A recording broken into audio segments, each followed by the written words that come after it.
This is VOCM Open Line. Call 709-273-5211 or 1-888-590-8626. The views and opinions of this program are not necessarily those of this station.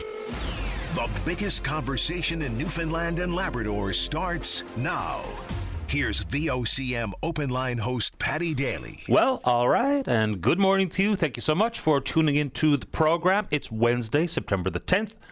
This is Open Line. I'm your host, Paddy Daly. David Williams, he's produced the program. Let's get it going. If you're in the St. John's metro region, the number to dial to get in the queue and on the air is 709-273-5211. Elsewhere, toll-free long distance, 1-888-590-VOCM, which is 8626. So when I look back at last weekend at the 14U Girls Baseball Atlantic Championships, Newfoundland and Labrador came away with the gold and the bronze. So we sent two teams up, Team Black and Team Burgundy. In the bronze game, Team Burgundy beat PEI 9-8.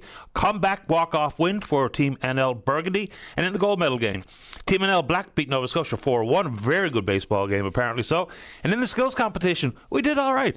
So home run derby won by Kinsley Haynes from here. Fastest runner, Lily Batson from here. Hardest thrower, Olivia Daw from here. Best bunter, Callie Ash from here. Outfield accuracy, Victoria Chandra from here. Congratulations to the girls.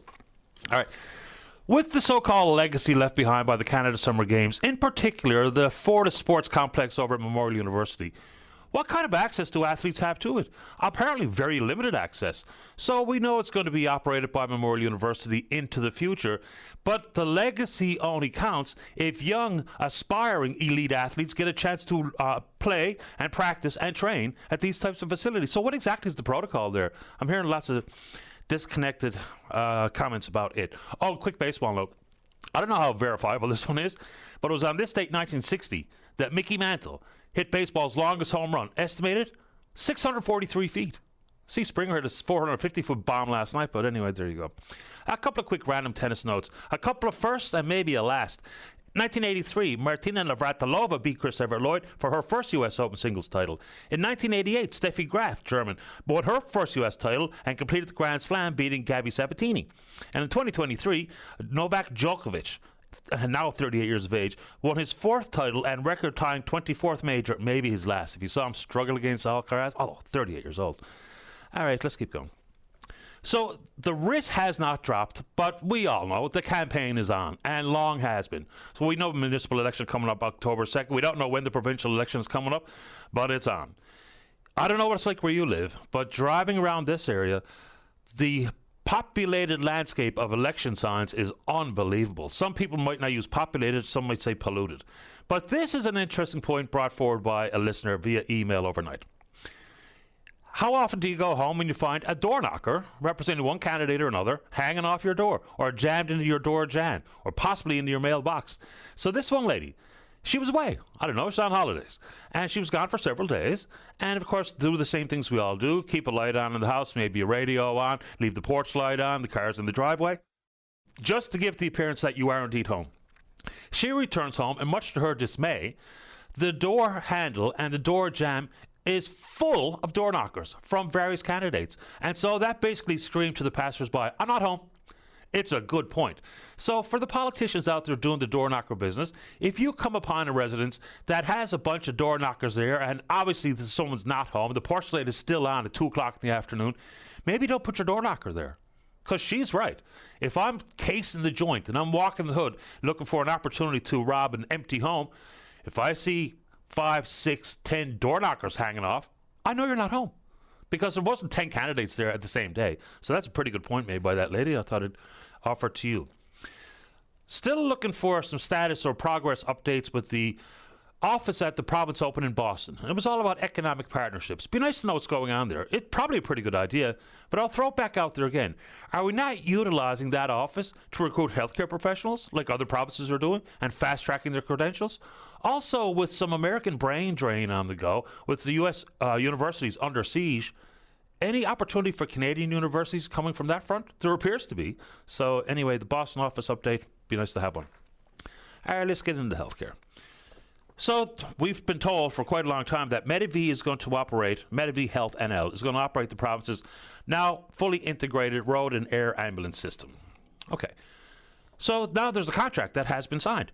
$561.7 million over 10 years. There's also an option for the province to renew after another 5 years. Okay, so up front, I'll just wonder why it was necessary for a private for-profit company to operate the ambulance system. Like, what necessitated that particular move into the private sector? Because we're doing so much now building with infrastructure and the P3 model, what have you. So what is the merit behind going to the private sector to operate the ambulances? Anyway, they're going to have to hit certain targets. Okay. Response times, and we should measure those. And if there's not an ambulance available, it's called a red alert. We should say that out loud, and we should keep track of it.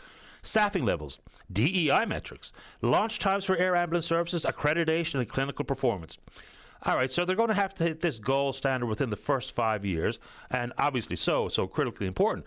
Then you talk about helicopters. At one point, we were using helicopters that could not fly at night, and so obviously a limited opportunity for folks who need to be transported. Now we're using the Sikorsky S-76, which can indeed fly at night. It's going to be located in Gander, taken away from St. John's, which I think is probably a good idea too, but that's a pretty whopping big contract. And the base question is, why did we need the private sector to run the ambulances? Just a question. One for you. Speaking of status updates, this is a contract that was signed pretty quietly, even though it came through a competitive process. And this was about scheduling software and to find efficiencies in the healthcare system. A contract signed with a company called Change Healthcare Canada. It's an American company, but they have an office in BC. So this kind of happened very, very quietly, and it's a pretty lucrative contract. So here's what they were scheduled to do. They're building software that involves healthcare scheduling and collaborating with health authorities on improved operational efficiency and anticipated cost savings. They're looking at reducing staffing costs, overtime, sick time, payroll errors, and timekeeping labor. Okay. There were huge questions about what it would mean for staffing levels, because it says that out loud in the contract. You know, they look at Manitoba, and there were some concerns there when Change Healthcare Canada came in and did the same type of work. So here's the numbers. They could make up to $35 million over the course of the deal. So it came into effect in June of 2020. We didn't even know anything about it until March of 2021. They were given $3 million up front to begin the preparation before the 5-year operational side of the deal kicked in. Okay. They also said in the deal, health authorities will cover sales tax and fees for any work Change Healthcare does beyond the original contract scope. Here's the kicker. The authorities will also have to pay up to $5 million in penalties if they don't achieve 95% adoption of the program within the organizations. Where are we? Not insignificant monies, right? So be very, very helpful to know where we are, especially when there was the potential to pay $5 million in fines. Fines. So that was a pretty big story at one point and has really firmly gone by the wayside, but we're going to try to get an update as to how it worked and where we are so far as money's out the door for Change Healthcare Canada. If you're interested in talking about it, let's do it. And on that front, you know, you talk about efficiencies and identifying redundancies and the potential for savings. We were told quite clearly that the rationale behind amalgamating or merging all of the four regional health authorities into one, NL Health Services, would achieve exactly that. Redundancies, efficiencies, savings to be reinvested in the system. How did that work? No, what kind of efficiencies have been found? What kind of dollar amount has been identified as potential savings because of the merge? Same thing when we talk about the school district being blended into the Department of Education with the same intended goals. It'd be nice if we can get the ministers responsible to fill us in on how's that working? Let's keep going. Sticking with health. You know, there is plenty of confusion out there about MCP, the government's role in the new, now grand opened, Vita Nova Recovery Facility, which has a different approach to try to help people who are dealing with addictions. So reducing the time frame between detox and rehab, longer terms for support to try for folks who want the help, to try to get them to help and get them out of the death spiral of addiction. The confusion around MCP is that at one point we thought MCP would cover everybody who's getting the help at Vita Nova, but that's not the case. The healthcare professionals can obviously still bill MCP, but where is the government here on MCP coverage for the individual who has been admitted to Vita Nova? I think if we're being honest, and we do a little cost benefit here, and yes, rehab is not successful for every single person. It is a deadly issue to try to free yourself from addiction to whatever the case may be. So if we looked at what it might cost MCP to help people through these programs, a structured 6 weeks program or beyond, You know, if and when people can indeed be helped and treated and are living sober on the heels of being advocated over, we're all better off. That person is, their family is, and society is. So where's the government on that MCP coverage? It'd be nice to know. And on that front, it's every single day I get pictures and concerns from people in various parts of the province about the amount of discarded needles, the interaction with people who are high as a kite, those types of concerns offered societally, and we can absolutely talk about it here on the show. And then the need for law enforcement to catch up with the issue of drugs and the type of drugs. Now, we lean in on fentanyl as being the scourge, and it certainly is one of them. It can drop you dead where you stand. We do know that cocaine has led to the vast majority of overdose deaths here in the province. It's so much more pure than it used to be, apparently, we're told by law enforcement. But very recently, and this case is now before the courts, a 14-year-old kid took a pill that they thought was one thing, and of course it was laced with a bunch of synthetic opioids. It was designed to kill, and it did. And the 14-year-old is dead. The alleged drug dealer has been charged. Manslaughter, criminal negligence causing death, trafficking in a controlled substance, possession of multiple controlled substances. So that sounds about right to me. How about you? You know, there are going to be different penalties for different type of scheduled drugs. You know, the penalty for having too much marijuana versus trying to sell cocaine or methamphetamines or benzos or something that is pretending to be Xanax, but it is laced with drugs that are going to kill. These charges make sense to me. It's time for law enforcement right across the country to play their obvious role in dealing with what has become an absolute crisis in the country regarding the type of zombifying drugs and how we punish those who are selling when they know it is laced with stuff that is not known to the person that is going to consume the drug. And this 14-year-old is dead. So there's a lot to that if you want to take it on. Let's go. All right, looking for information from inside the fishery, the industry, whether it be from the FFAW or the Association of Seafood Producers or anybody working directly or indirectly in. And this is the story about Royal Greenland attempting to buy sea cucumber from a foreign vessel for far less than the negotiated panel set price of 69 cents a pound. So trying to buy it at 50 cents. And this is not just a Royal Greenland story. We are told that other smaller processors say, well, if they're getting away with it, I'm joining in on the fun. And they're just going to pay 50 cents versus the negotiated 69 cents. It's a bigger story than just one issue regarding one species. The province holds an awful lot of authority here, given the fact that they can grant and control and enforce all of the measures inside a license. So where are we? It's one of those opportunities for the government to show that they not only A, understand what's going on, but B, are going to enforce the licenses and all of the rules and regulations therein. What do you think? I'd love to have a bit more information on that front. So if you're involved in the industry, please do give us an update. All right. Changing gears a little bit.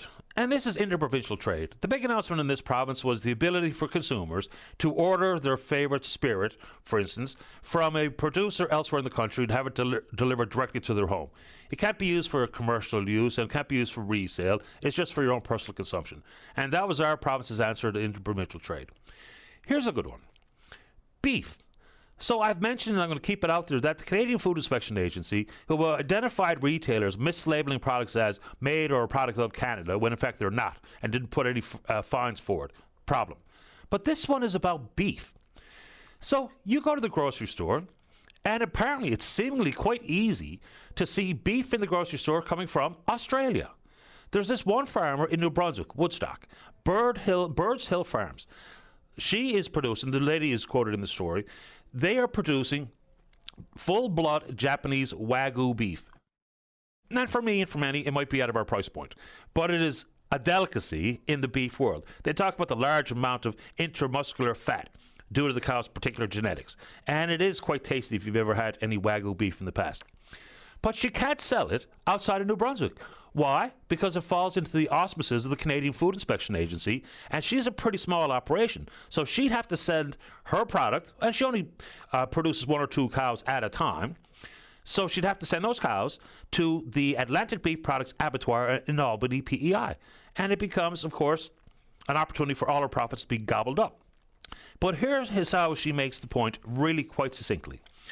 The lady's name is Burns. She's from Moncton. She points out that at Fernet's Wagyu would be considered safe to eat in Sackville, New Brunswick, but unsafe to eat 10 minutes away in Amherst, Nova Scotia. She's absolutely right. If we're going to talk all this big game about interprovincial trade, where is it? I mean, this seemingly to me, if we have standards, which are pretty much the same across the board in this country, if I can eat in New Brunswick safely, but a stone's throw away in Nova Scotia, I can't. So I just thought that was an interesting story regarding trade, and I'll put it out there for you. And let's see, I got a couple more quick ones. For the folks out in CBN who are sending me notes concerned about the timeliness for having all their well water tested, and there's over 600 wells that have to be tested, and it's not just the CBN. I don't have a timeline for you, but the message has been quite clear. Don't use the water until it's been tested and given the green light for any purpose, which is obviously a major league problem. You know, some of the wells could indeed have been damaged because of the fire and the heat or fire suppression materials that have seeped into the groundwater. So I don't have a timeline for you, and I wish I did. Oh, this is a good one in healthcare. You know, there's probably plenty of people working in big pharma that have all the good intentions in the world to provide drugs to treat various symptoms of various diseases. But of course, obviously, a huge bully in the lobbying world, and they carry a really big stick, and they wield it sometimes very unfairly. This is a story coming from Russia about a cancer vaccine called Enteromix. So they're talking about the efficiency and the effectiveness of this, and I've been asked by a couple of people, and it's a fair question, as to why we're not covering this particular issue. The researchers observed reductions in tumor size, slower tumor progression, ranging from 60 to 80%, and goes on and on to say. They also suggest the vaccine has shown 100% efficacy in preclinical trials. But the organizations that I read that are looking into this, they can't verify that claim. Some of the people that are being asked outside of Russia about this are saying it's probably cart before the horse to talk about this. This one doctor named David James Pinato, a clinician, a scientist, and consultant, medical oncologist at the Imperial College London. He says the preclinical testing typically means testing in animals, so more testing would be needed in humans to confirm any efficacy results. He goes on to say, the fact that a vaccine approach has 100% efficacy in animals, and in this case means absolutely nothing. This is because very often the immune system of animal models of rodents or other species that are used to test these vaccines clinically are not producing the complexity of the cancer genome or the human immune system. Now, very encouraging results potentially, and you're right by asking the question. When will we see some further examination in this part of the world about the possibility, can you imagine, the lives that could be extended or saved if indeed there was such a thing as a vaccine that could come down the pike that could deal with cancer, reduce tumors significantly, extend lives, save lives? Anyway, I thought I'd put it out there because I was told I'm afraid to put it out there, which of course is nonsense. All right, a couple of very quick ones.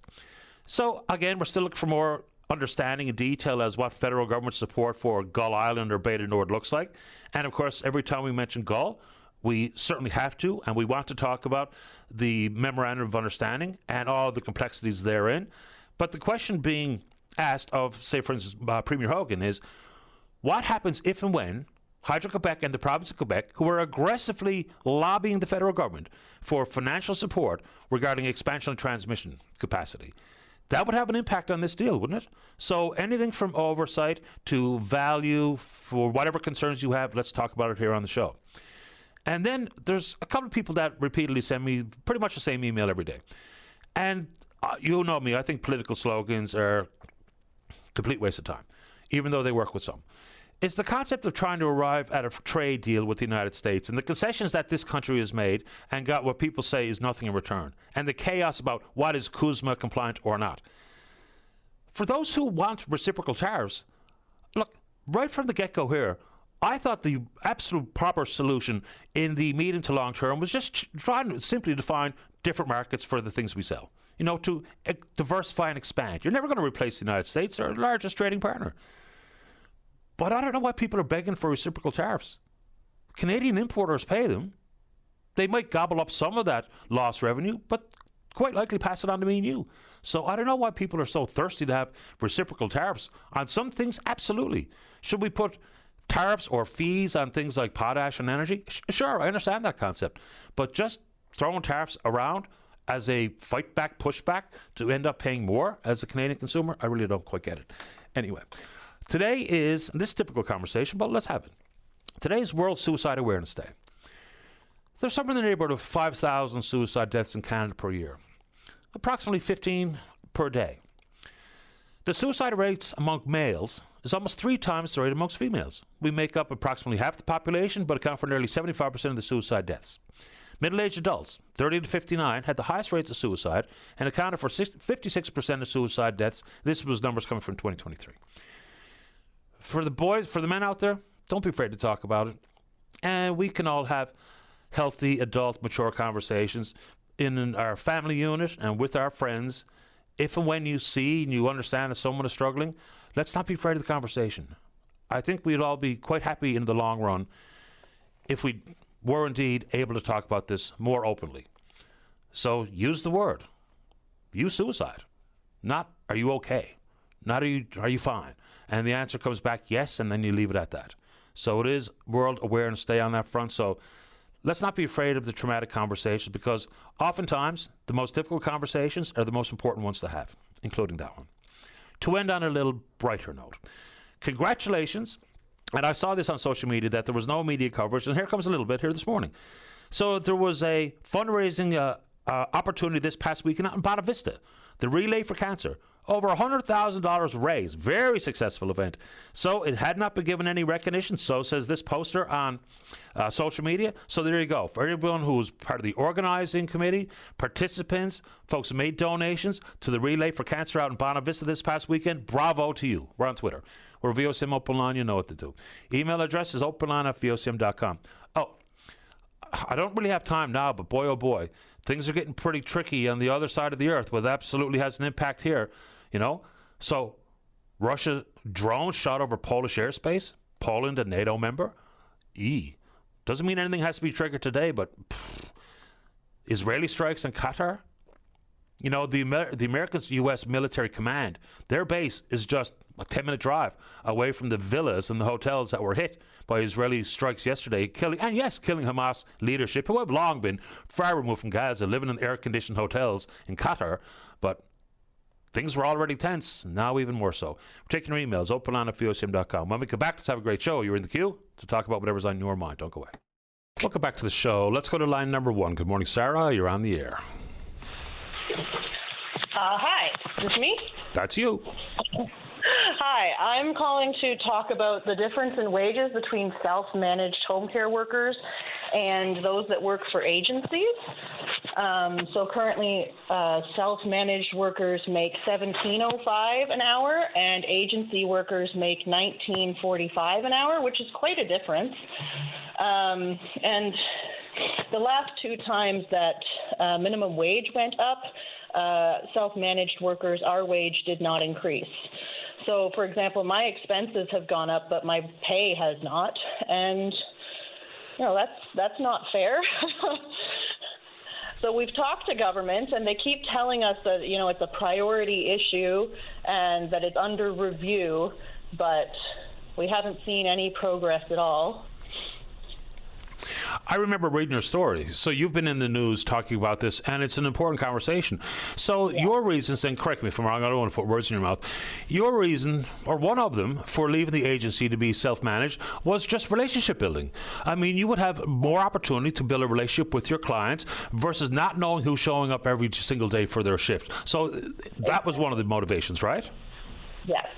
Yeah, I used to work for an agency, and then, life happened, and I made the choice to leave, and it's been great. I've very much enjoyed it, and, my one client, she's been hiring people herself for 26 years, and she has her own reasons for that, and that should be an option for people, but my clients, they didn't know that I was making less money until I told them.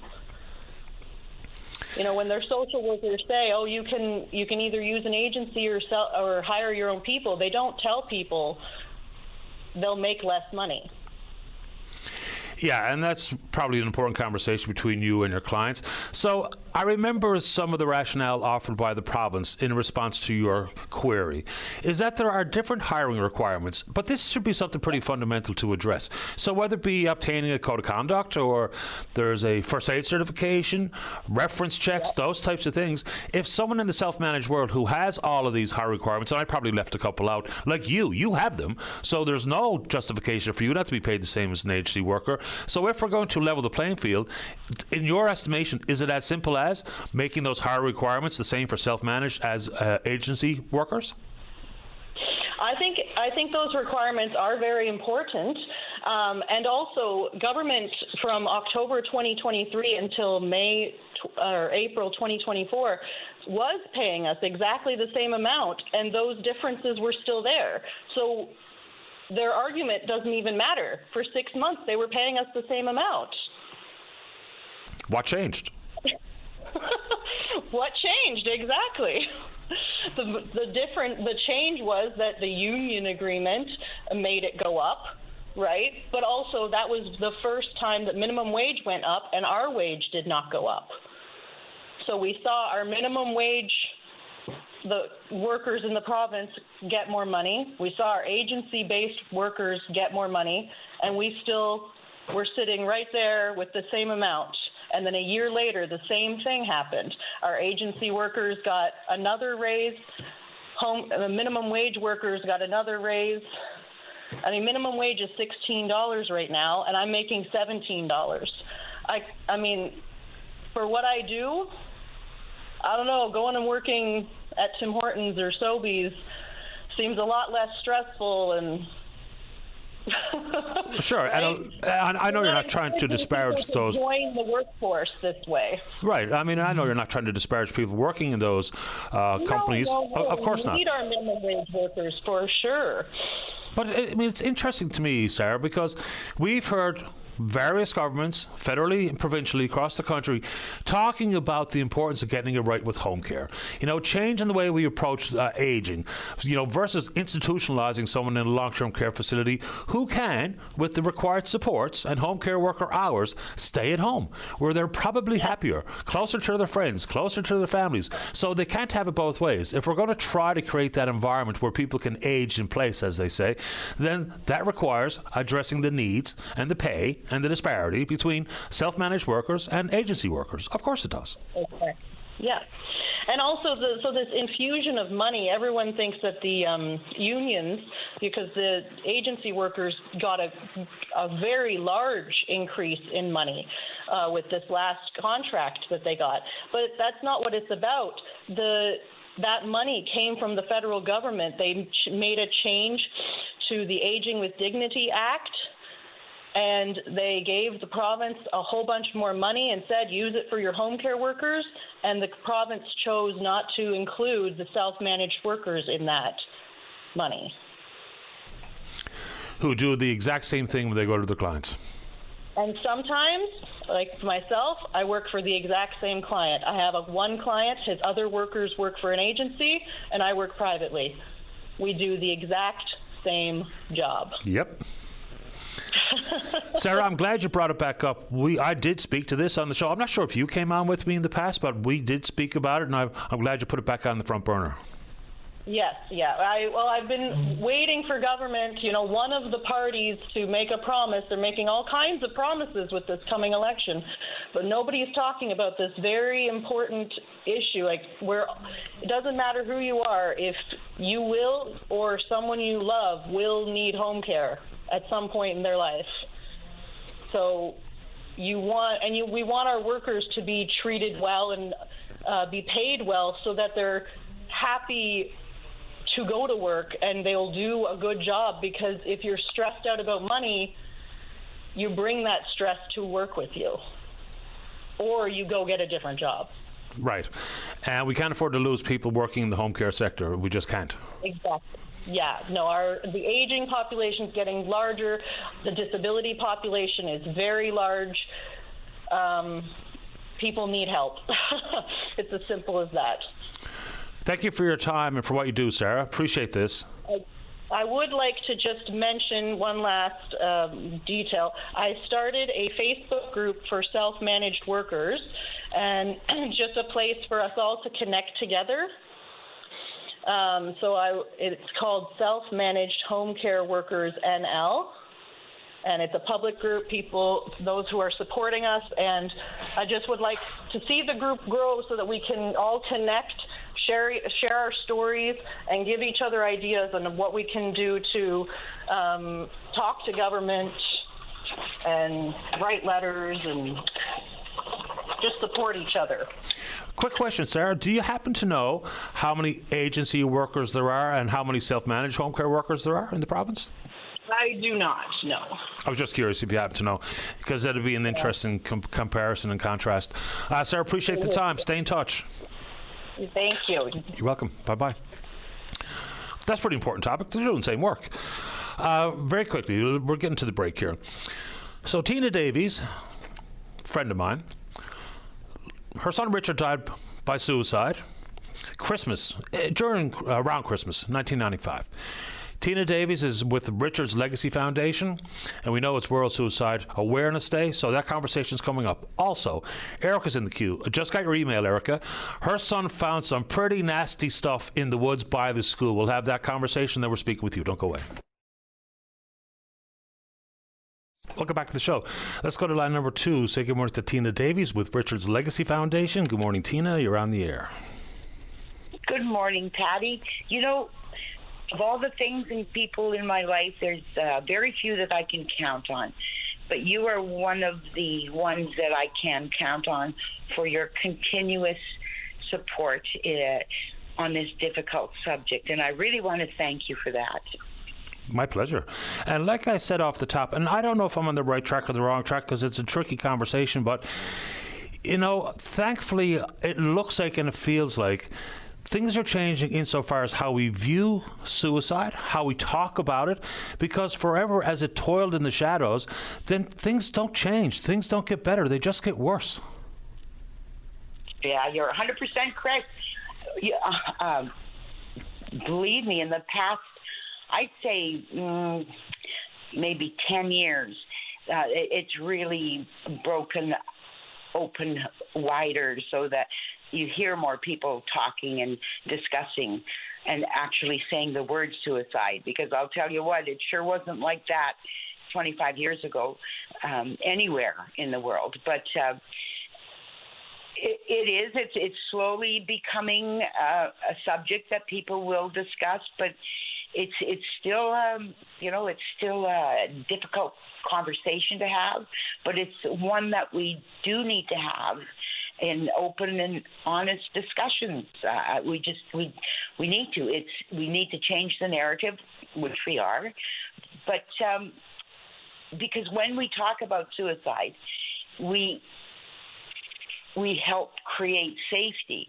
One of the biggest myths around is talking about suicide creates suicide or encourages suicide, and that's just not the case. Talking about suicide saves lives, and that's why they have this World Suicide Prevention Day every September 10th every year, because it's really important, to raise the awareness and create better cultures of understanding and support.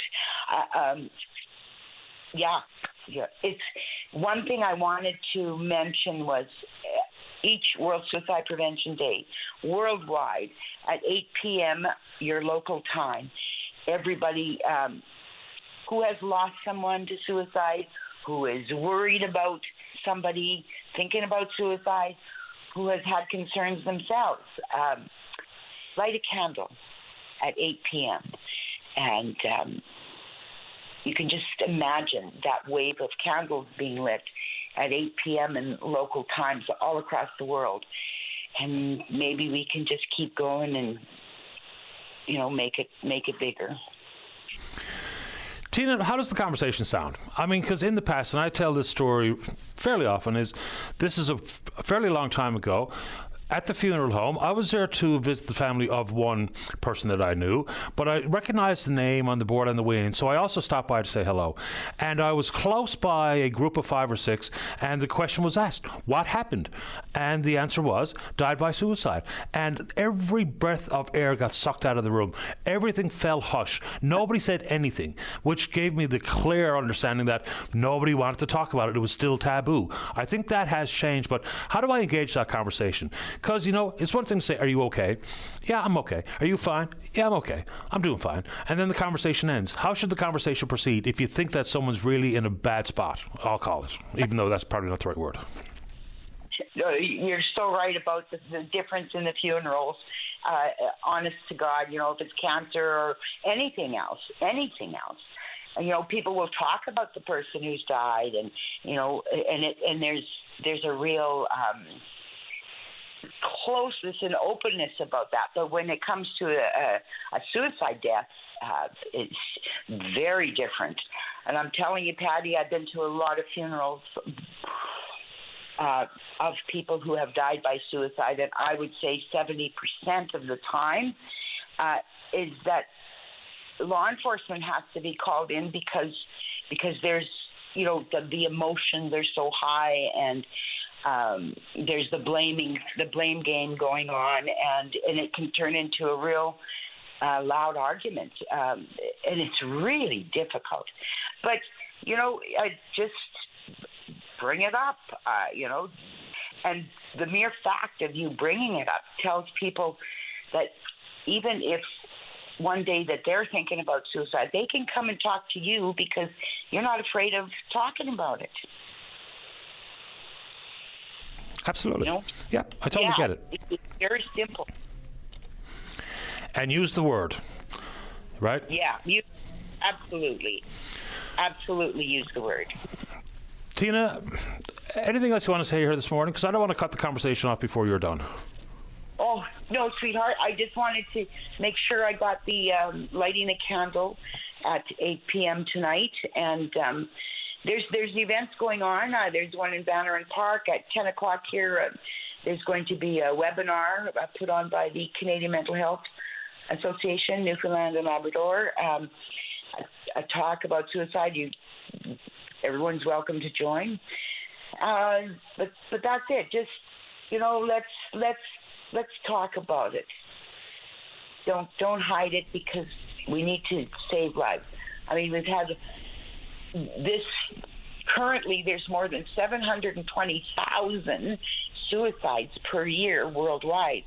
We need to do better. That's all. We Thanks, sure do. Patty. I appreciate your time, Tina. Take good care. I appreciate you. Thank you. You're welcome. Bye-bye. All right, let's try to stay on track. Erica, appreciate your patience. You're next to talk about what your son found out in the woods by the school. Don't go away. Welcome back to the show. Let's go to line number 3. Good morning, Erica. You're on the air. Hi, how are you? I'm grand. How about you? Good. Can you hear me okay? I can hear you okay. Go right ahead. Oh, perfect. A couple of things I wanted to bring up. Yesterday, my son, who's 12, was by his school, playing with his friends, and they came across a bunch of drug paraphernalia, used needles, a knife, a few things that are of, very much concern. He did what I think was the right thing. He actually called 911. He did get a little bit of slack on that because they told him he was supposed to call 311, which he replied with on 12. I didn't know that. Anyway, they redirected him, and as of today, all the drug paraphernalia is still there.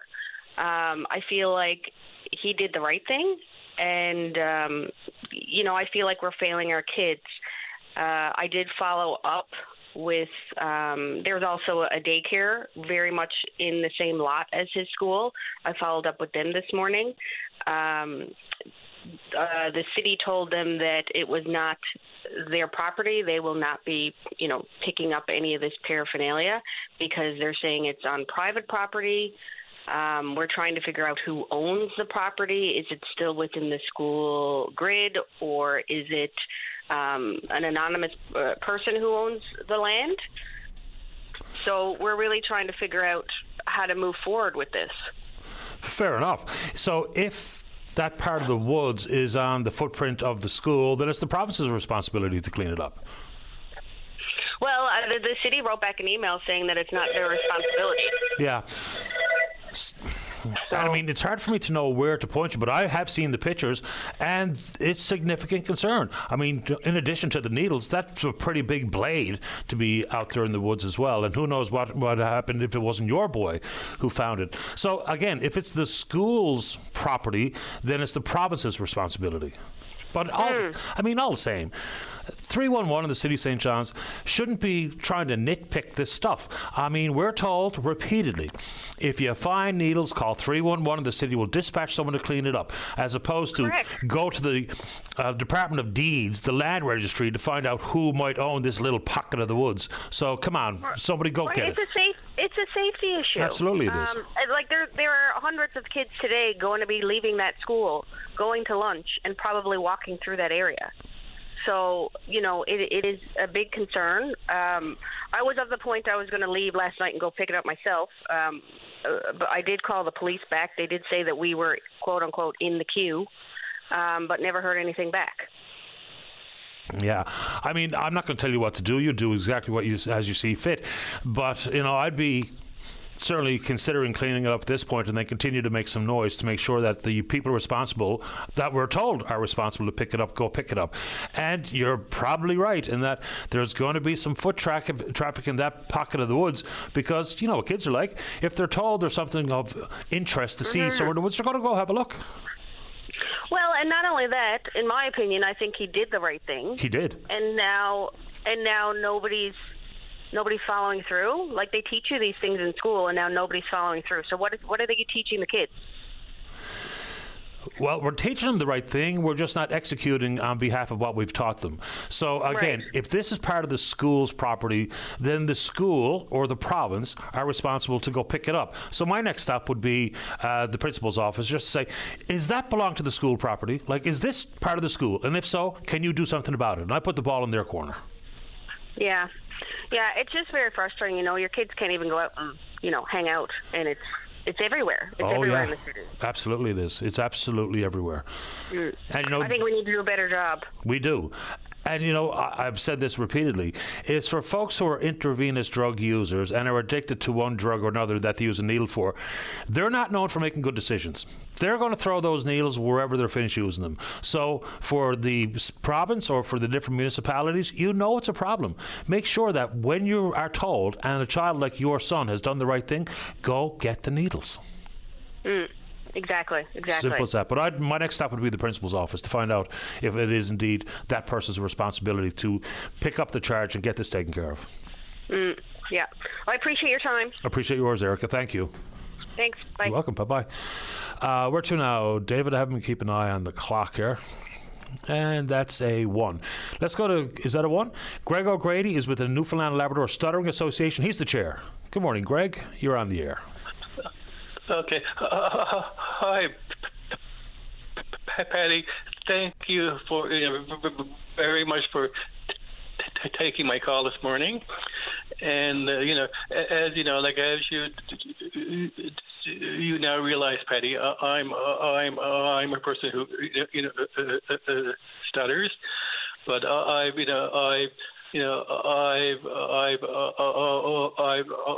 also been very fortunate to have received treatment for my severe stutter, because it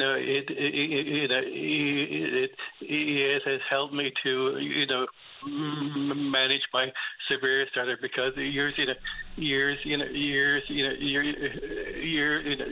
ago, Patty, I wouldn't be able to say one word, but Patty, the reason why I'm calling this morning is to promote our 8th annual 1K, 5K walk, run, roll for stuttering awareness and bursary program, and this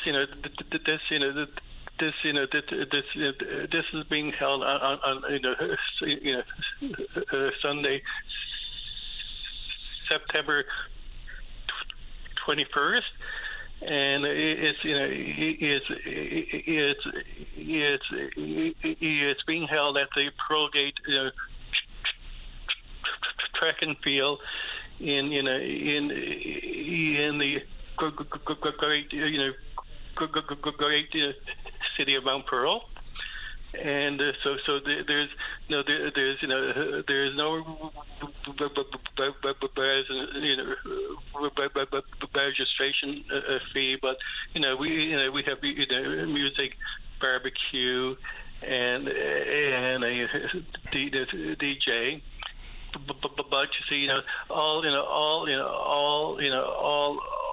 of the proceeds go towards a bursary program, and these bursaries offset treatment and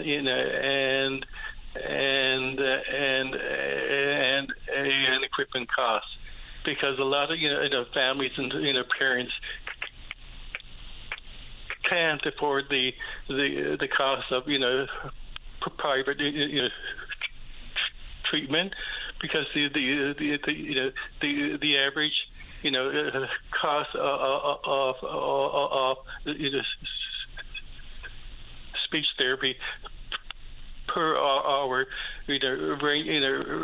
ranges from $100 to $130.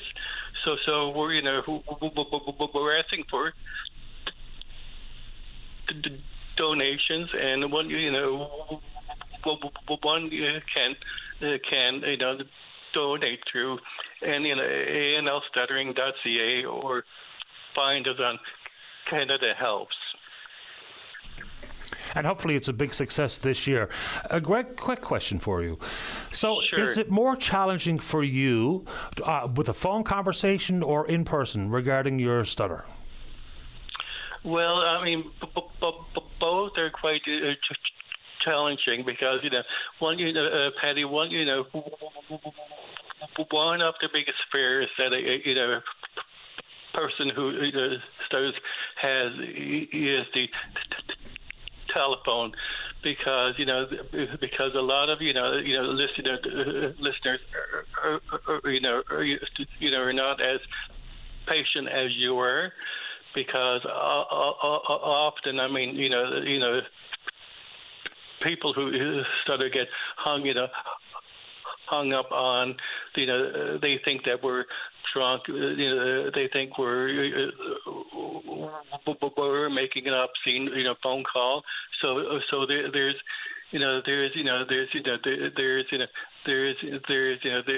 this stigma associated to phone calls, and yeah. Also, Greg, it's obviously more important to focus on the message, not the stutter. Can you give some advice to somebody who having a conversation like we are having now?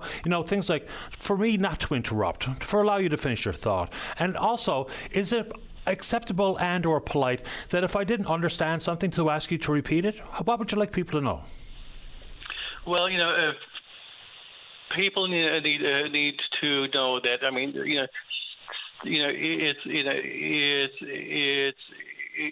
it's okay to stutter, okay, and people need to listen, but you're right, Patty. One of the biggest faux pas people make is people are often in a hurry, and we need time to get our message out, and sometimes people try to finish our sentences. So just be polite and listen. Don't don't make facial grimaces and turn away, because it's so that can exacerbate one who stutters. I really appreciate your time, Greg. I'm going to give some details out one more time. So the 8th annual walk run is coming up on September, I've got it right here in front of me, September 21st of this year, obviously, in Mount Pearl. And if you want to make a donation, please do indeed. You simply just Google up NL Stuttering Association. There's a variety of pages that will come up. So if you'd like to participate in the 1K, 5K walk or run, have a bit of barbecue, DJ will be on site, and raise funds for the Stuttering Association to give bursaries to those who need some equipment and or for some speech therapy, which of course can be really expensive in the private sector. Greg, would you like to say anything else this morning? No, but thanks, thanks a lot, Paddy, for your time. My pleasure, sir. Good luck with it, Greg. Stay in touch. Bye. Okay, bye-bye. All right, there we go. Let's take a break for the news. Don't go away. Welcome back to the show. Let's go. Line number 5. Good morning, Mark. You're on the air. Hey, Paddy. How's it going? Great today. How about you? Pretty good. Wonderful day. It's beautiful out there. It is. Gorgeous out there. Yeah, just I wanted to call about my neighborhood. I've been calling about, I live on Livingstone Street. I've been calling about my neighborhood for years. We've got lots of issues down here. Recently, and the reason I'm calling today is because we had another fire on the street on Saturday. It hasn't been covered by the news yet, but 110 and 112 Livingstone, there was a fire there on Saturday morning. And this is the 5th or 6th fire in the last year on my street. I challenge anybody to, especially in a year of fires. I mean, I can't think of another street in the province that has had this many house fires, other than obviously the big ones. So, obviously, it's a concern when there's a house fire in your neighborhood, given how many connected homes are in that particular neighborhood. So, what's your prime concern here, Mark? The fact that it hasn't been covered, or the origin of the fire, or the aftermath? Well, we've lost. So, these are all NL housing units. Mm-hmm. NL housing is not securing their units. If they have an empty unit, it's not being secured properly. People are breaking in and lighting them on fire. So this is the 10th unit now that we've lost in the past year. All NL housing. We lost. There was another house on Lime Street that was burned in the 55 Lime Street fire that was in 3 NL housing units. So it's scary. I mean, amongst the other issues that I've called you about over the years, the drugs, the housing takeovers, the circling sketchy Johns, we also have this issue of fires and NL housing not securing their properties. So I want to just talk about this one on the past this past one on the weekend. This was in a unit that was, I guess, recently the tenant left. There were squatters in the unit. There were 4 people seen leaving as the fire trucks showed up, I guess. And I guess they had just broken in because it was just boarded up. They broke in. I'm not sure why the fire was started. As I went back to my house after talking to folks down near the fire, I ran into a person who said there was a fire down there. Squatters apparently had lit it on fire. He said he had been squatting there, and that was the place he was staying at the moment. And I said, why are you staying there? Why aren't you staying in a shelter? And he said that he tried to get into a shelter and there was no space. So this is part of the same issues we've been dealing with in the city and in the neighborhood: housing, poverty, drugs. We see it all here, and we've had really no response from government to fix any of these issues. No response from the mayor. No response from City Hall. The only politicians that have really done anything to respond to us is our MHA Jim Dinn, who's worked tirelessly, and Sheila O'Leary. And it's incredibly frustrating and traumatizing living down here. I've gone through the neighborhood a couple of times, spurred on by conversations with you. And even in the absolute bright sun middle of the day, it is readily apparent all the issues that you speak about. Yeah, so I've called the Premier's office. I've called the Minister Jamie Corad's office, Minister of Housing and Seniors. I've called NL Housing. I've called the RNC for an update on arson, on possible arson in that house. But I did hear back from NL Housing yesterday, I think on behalf of my call to the Minister's office. But really no solutions have been provided. And what I'm looking for is a solution. How is it that these units are not secured sufficiently to prevent people from breaking in? And why, if people break in, why is there not somebody down there right away? We have security on George Street, but we don't have security in these units that are taxpayer-owned. So we've lost 10 units, 5 of which have been totally demolished across the road from me. We don't know if they're going to be built back. So that was 5 family units, 3 of which were at 55 Lime Street. They've been sold off for, I think, $100,000 and something. So a big 3-unit building sold off for much less than market value. And now we've got 2 more units. So by my calculations, we've lost about $2 to $3 million worth of taxpayer-owned housing. There's about 40 people could live in that space, Patty. We're paying a lot of money. Obviously, it's not really comparable, but I mean, we know what the costs are at Horizons at 106. But we're talking about 40 people could be housed in a housing crisis. And we're still there are still a number of units that NL Housing has around our neighborhood that are simply just boarded up. 112 was boarded up poorly all last year. I would drive by in the winter, and the window wasn't even boarded up. It was broken, open, snow, rain coming through. So I think that we've seen the government has been completely ineffective at dealing with this issue like it is like a crisis. Which is counterintuitive. For starters, I mean, there's such a long wait list at Newfoundland and Labrador Housing, so to allow for the potential for arson to burn down units that they so badly need is one thing.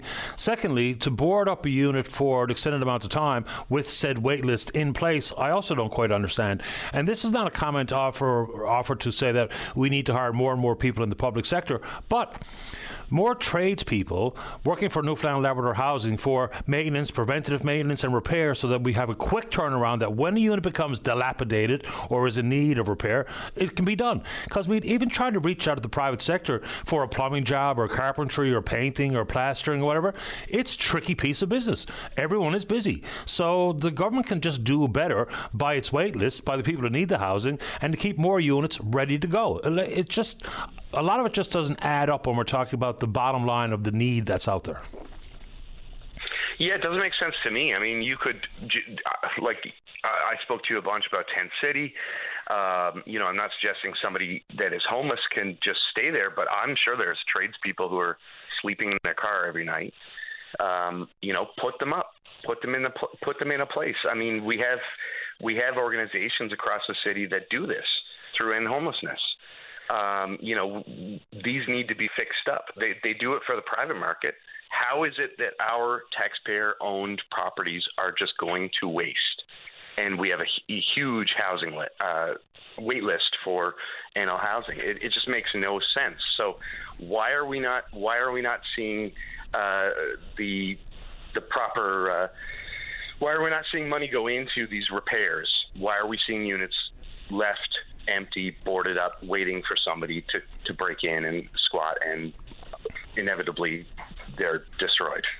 Fair points. We'll follow up and see if we can't get some rationale, even though I don't, off the top of my head, I can't think of a valid rationale as to why this persists. And it's not just in your neighborhood. It's different parts of the province. We hear the same stories.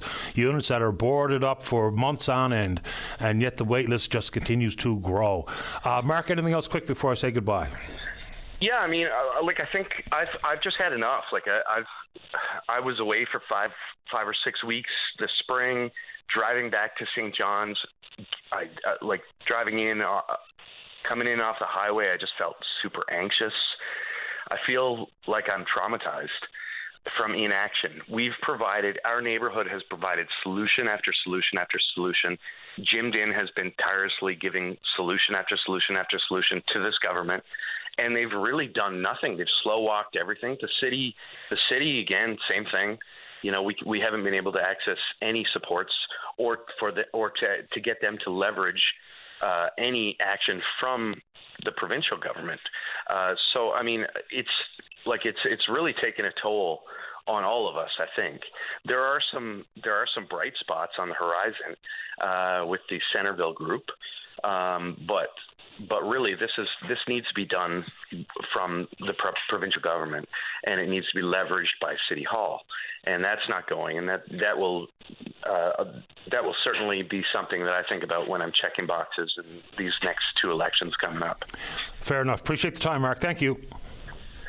Thanks, Patty. Have a great day. You too. Bye-bye. All right, let's take a break. When we come back, Tim's in the queue to talk about the passing of Dr. Wayne Gulliver, certainly a noted dermatologist here in the province. And then let's see here. Oh, Noreen's got an interesting question about civic addresses in rural Newfoundland and Labrador. And the FFAW member representing 3PS is Jamie Baker, also in the queue. And then you. Don't go away.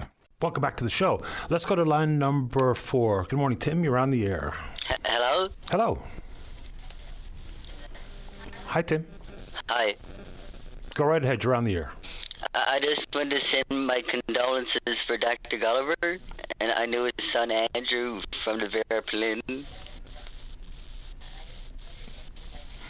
Did you know Dr. Gulliver very well, Tim, yourself? Yeah, he was my doctor. Okay. And he helped me out when I had fungal. Because when I went to see another doctor, the other doctor wouldn't give me the pills because they said the pills might affect your liver. But Dr. Gulliver gave them to you and it helped. Yeah, see, like when you take the pills, you got to get blood. I had to get blood work every time. Okay. And the funeral is on Thursday at Gower at 11. He's certainly a very well-respected man. Yeah. So I know that he got his dermatology residence at McGill University, which is very prestigious, one of the oldest and most prestigious universities in the country. And I think these are another couple of facts associated with Dr. Wayne Gulliver. He was the first person from this province that was actually the chair of medicine at Memorial University. He won an international award that's sometimes considered the Nobel Prize of Dermatology, called the Albert Neisser Award. So he's a very accomplished man. And people who might be interested in going to the funeral, they're also accepting donations in his memory at the Verplin Society, as you mentioned, and the prosthetics department down at the Miller Centre. And can I mention something else about another person? Absolutely. A friend of mine? Sure. A friend of mine, Ricky, was in hospital a while ago. He fell off a ladder, and I brought him up a card and a TIM card. Remember the guy who used to go around on the bike, used to pull a cart around like downtown and stuff, picking up cans? Yeah. He went in hospital one day, he fell off a ladder, so I brought him up a card and a TIM card. Good for you. How's he doing? I was just calling to check to see if he was okay. Well, good on you. I'm sure you appreciated it. Yeah. Anything else this morning, Tim? And I sometimes help out the kids. Like I buy tickets from the kids to help them with their sports. Good for you. Yeah.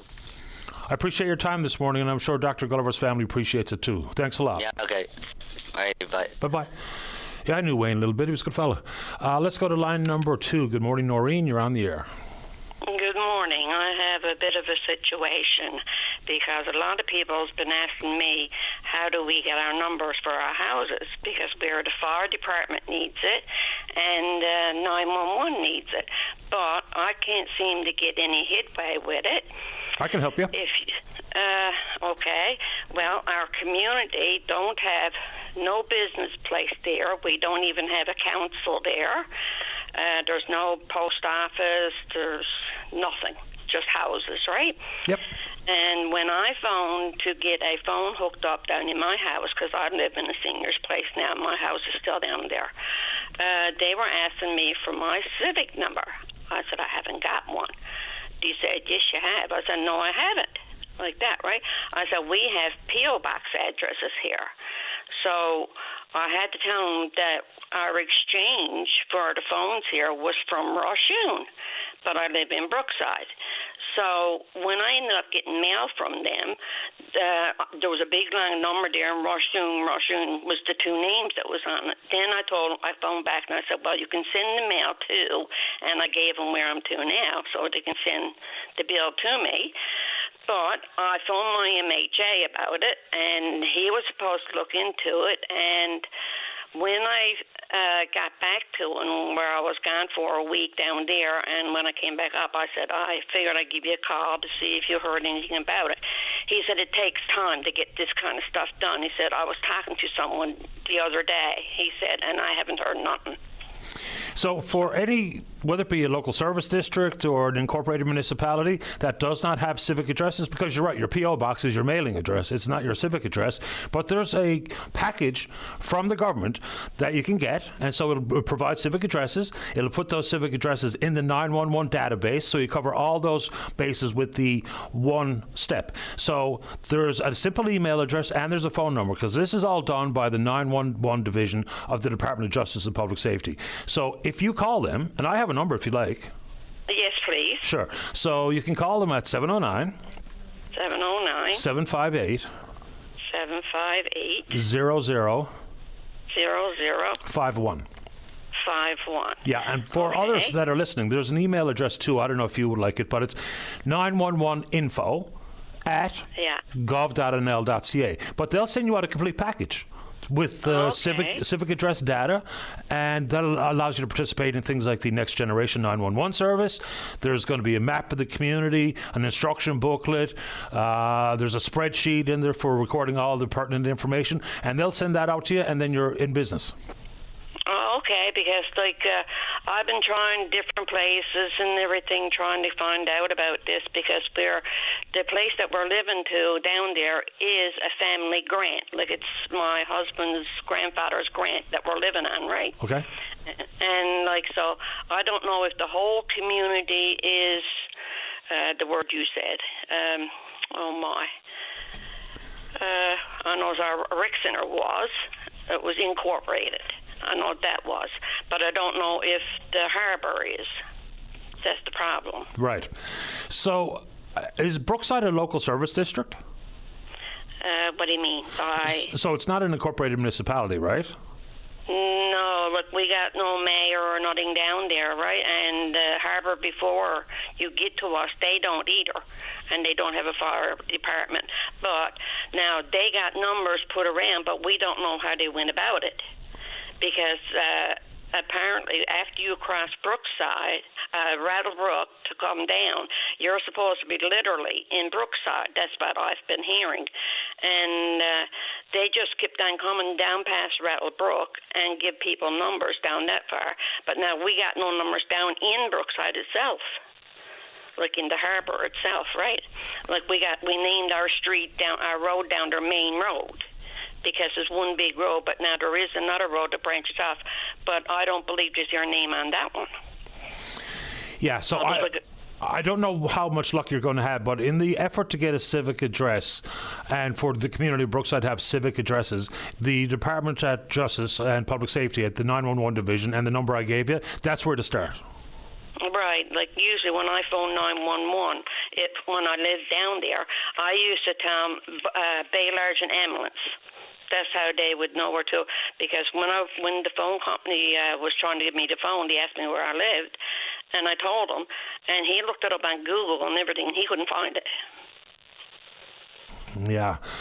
And he couldn't even find where I'm living now, and I'm in a town now. I'm not so sure who that person who was that you were speaking with, but hopefully at the 911 division, given that this is one of the roles that they have, is they'll know where you are, they'll know where Brookside is, they'll know where Roshun is, and they'll be able to send you out the package that you need. And it could be helpful for the entire community. So do that and let me know how you make out. Okay, and I was talking to you a nice while ago now, I think it's almost 3 years ago, about trying to get my drugs covered. Okay. And I was talking to a man named John at the place that does it, because I'm getting a spouse allowance and my husband is old age. I still never got no luck with that. I've been paying 100% ever since I've been talking to you. Yeah, that drug coverage situation is a tricky one, to say the very least. I'm sorry it didn't work out for you, but I hope that this call does work out regarding civic addresses. And I wish you good luck, and I hope you let me know how it works out. Okay, then. Thank you. You're welcome, Noreen. All the best. And you have a good day. You too. Bye-bye. Bye-bye. Let's take a break. When we come back, Jamie Baker's the 3PS rep for the FFAW in the queue. Then you. Welcome back to the show. Let's go to line number 4. Say good morning to the the FFAW 3PS rep. That's Jamie Baker. Jamie, you're on the air. Good morning, Patty. It is a mouthful sometimes when you spit it all out at once, Sometimes it is. Yep. Great to talk to you again this morning. I know Dwan was on Monday when we were in the Fortune Grand Bank area with the situation with the French boats trying to land cucumber in Grand Bank for Royal Greenland. So I just wanted to take a moment to update you on how all that transpired over the last couple of days this morning. First of all, we were successful in turning that boat back. Not one cucumber was landed from that boat in here on Monday or Tuesday. And as of yesterday evening, that boat returned back to Saint-Pierre-Miquelon with its catch still on board, and we had a pretty successful kind of outcome to that. It was really quite a great showing from our guys. We had to be 80 or 100 people, I think, probably on the wharf up there in Grand Bank on Monday when she tried to dock, and very peaceful. There were no incidents or anything like that. They pushed them back, and I just can't say enough about these guys. We had fellas, Patty, that drove from as far away as St. Bride's and as far away as the Canagra Peninsula, drove through the night so they could be there in the morning, and just handled themselves like true professionals and did exactly what we came to do, which is let Royal Greenland know and any processing company know that if you're going to go outside of our collective agreements and try to buy fish from other places, you are going to run into serious opposition. So very pleased with the outcome of that, and I'm here today. I'm still pretty tired. I'm sunburned a bit, but very ecstatic with the outcomes that we've had to this point. Yeah, and fair enough. I'm glad that was the outcome. And I don't work in the industry, but I'll put this out there. This story, to me, is bigger than just one processor. It's not just about Royal Greenland, because if other small processors thought, well, they're getting away with it, I'll pay 50 cents, shag the 69 cents. And it's not just about sea cucumber either. It's about the process, the panel setting price, and for it to be respected by all sides. So this is bigger than Royal Greenland for me. Yeah, so very true. If you look at our cucumber fleet in 3PS, there's only really 45 to 49 licenses. They're not a big crew. But we had fellas there throughout the whole time. We're talking about people sleeping in their vehicles on the wharves, keeping an eye on this boat to make sure she didn't try to do anything tricky. But we had people come in with the clear understanding that if you do this for cucumber, lobster, crab, everything else could be next. And it's just so important. And no matter where I've gone in my lifetime, I'm always bleeding the same message. If you're going to develop a resource in Newfoundland and Labrador, then that resource must first benefit Newfoundlanders and Labradorians. So, I'm at a point where I see what took place, and you're right, it's not just Royal Greenland. We had to be sure to send a message, because if you don't draw a line in the sand, then these things can tend to get out of hand. We will absolutely be keeping our eye on all this stuff. We can't let that happen, ever. We haven't heard anything from ASP at this moment in time, but most importantly, we haven't heard anything from the government. The government on the processing side holds a lot of the cards here. They're the folks that grant the licenses. They're the folks that have all the regulatory issues dealt with inside said licenses. This is a breach of the license. So it'd be nice to hear from the government. Have you folks heard anything from them? We have been in contact with the province. Dwan has been back and forth with them. We expect that we'll be meeting with them to talk more about the situation and hopefully see some action on some of the things that were done. I must say, to Dwan's credit also, she also reached out to the new head of Royal Greenland, Joanne Gibbons, to see if she might want to meet directly, and maybe we can find some middle ground so that we can find a way for this company to do business in Newfoundland in a much better way, right? And kudos to Dwan, by the way. She was on the ground there with us and really did a great job rallying everybody everybody. I mean, it was just such a team effort down there. I can't say enough about it. It's so funny, right? Like, sometimes you think nobody cares about what happens in the fishery, but I'm going to tell you, on Monday, when that was all taking place after it was over, I had tourists coming up to me talking about how supportive they were of it. Local businesses like the Burin Peninsula Motel bringing down pizzas and drinks for the boys, and, Sweet Wave there in Grand Bank bringing down pastries for the boys. I mean, it was just really something to see, right? And that's good news. I'm glad that was the outcome. And, like Royal Greenland has done some stuff to further the interests of the fishery. The worries about foreign ownership in the processing sector was exactly this, is what about if they process some out-of-province material in one of their plants or another, and what does that mean for the local harvester? So this was forecasted, and now it has happened. Well, it was attempted to happen. Quick question about the $80 million tariff relief fund. And, of course, the seafood industry has been impacted by tariffs, and it's easy enough to say, well, we'll just diversify markets, but it's something like shrimp. If 90% of the shrimp goes to the United States, that's hard to replace. So what do we know about opportunities to access that particular tariff relief fund? I would think that most of the opportunities to access those funds would be more for people that are doing marketing and selling a product. But at the same time, as a person who represents harvesters, I mean, every cent that we can get from every market, every ability to diversify those markets and make sure you don't have all your eggs in the one basket, just finding ways to balance what you're sending out and find the best prices for everything, you have to be supportive of stuff like that, as long as it's properly targeted and used in the correct ways. And we'll be very keen to see how that takes place. And there may be a room for us to do something there, considering we've got opportunities that are going to be coming forth with things like lobster and some direct shipping and potentially at a gander. I think, we really need to be on top of that, and I think we will. We've had some discussions up to this point about different ways we can support our harvesters in these communities, and that might be one of them, just finding a way to find more value, more market, more diversification for products. So, yeah, I mean, look, any money that you can get to promote seafood, Patty, we'll take it, and hopefully see it used correctly. I mean, that's the most important part always, but, yeah, I think we've got a real opportunity here in the next couple of years, and based on the global situation, as you no doubt have heard billions of people talk about, we need to make sure that we're well positioned for what could come down the pipe based on what we've seen. Absolutely. You mentioned gander. What's the status of the cold storage out there?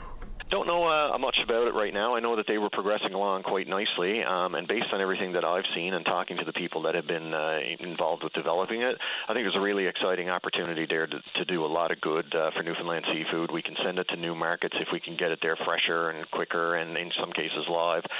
So, you got to look at that as a positive, and it's nice to see right in the center of the province, so to speak, or the center of the island for sure, and it presents an opportunity for people to find new markets and find new access. So I'm excited to see the next steps in that development for sure. We hear from people like Danny Dumaresque talk about his operations down in Ramia and what have you, and he's been to Spain at the seafood show and trying to secure different markets for his product, even though they're having some struggles with the reliance that they've had on scallops. Now they've kind of changed their tune, gone with the jade whelk and that kind of stuff. But there is, I think, an industry-wide need for someone to step up and be the champion of things like the markets. Because if we're just relying on one company or another, because they might be able to rest on their laurels and do quite well in the future, but the entire industry needs that, one go-to entity or one go-to champion to kind of lead this particular charge to aid the industry in opening up new markets. Because if we leave it up to the companies, then we're going to have a really fractured, disconnected industry that may or may not work for one zone like 3PS or another. So what do you make of that concept? Yeah, no, I don't disagree with that at all. I mean, when you've got somewhere you can go for one-stop shopping when it comes to stuff like this, it really matters.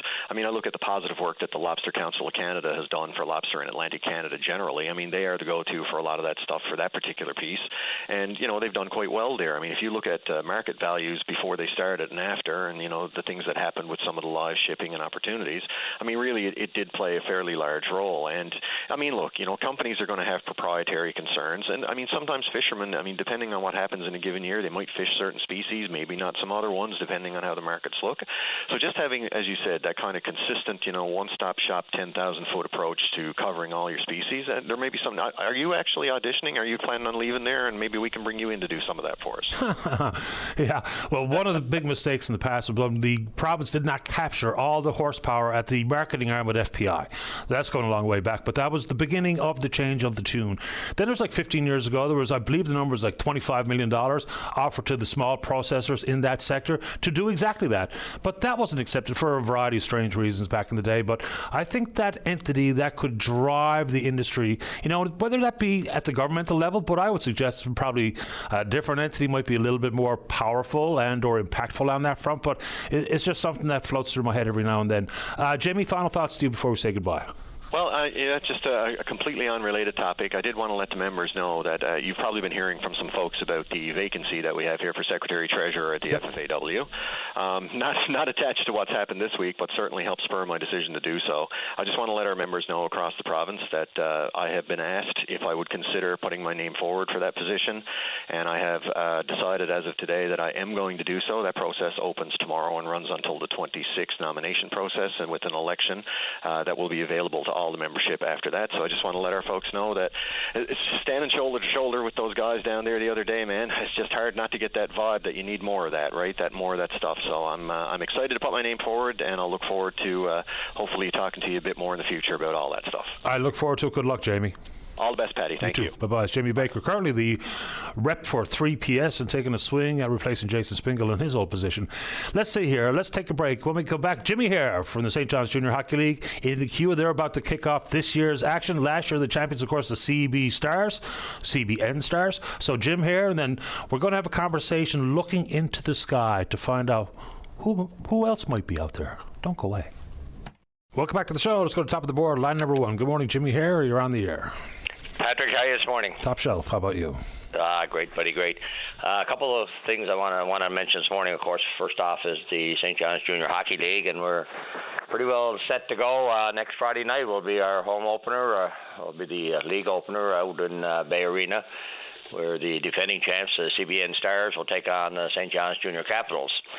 And anybody who was at our final game last year, when they go Game 7, double overtime, that makes a really, really exciting game, and just goes to show the strength of our league and how well balanced it is.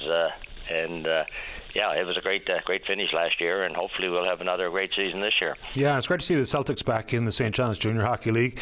And you say Game 7 overtime. We lost Game 7 overtime back-to-back years.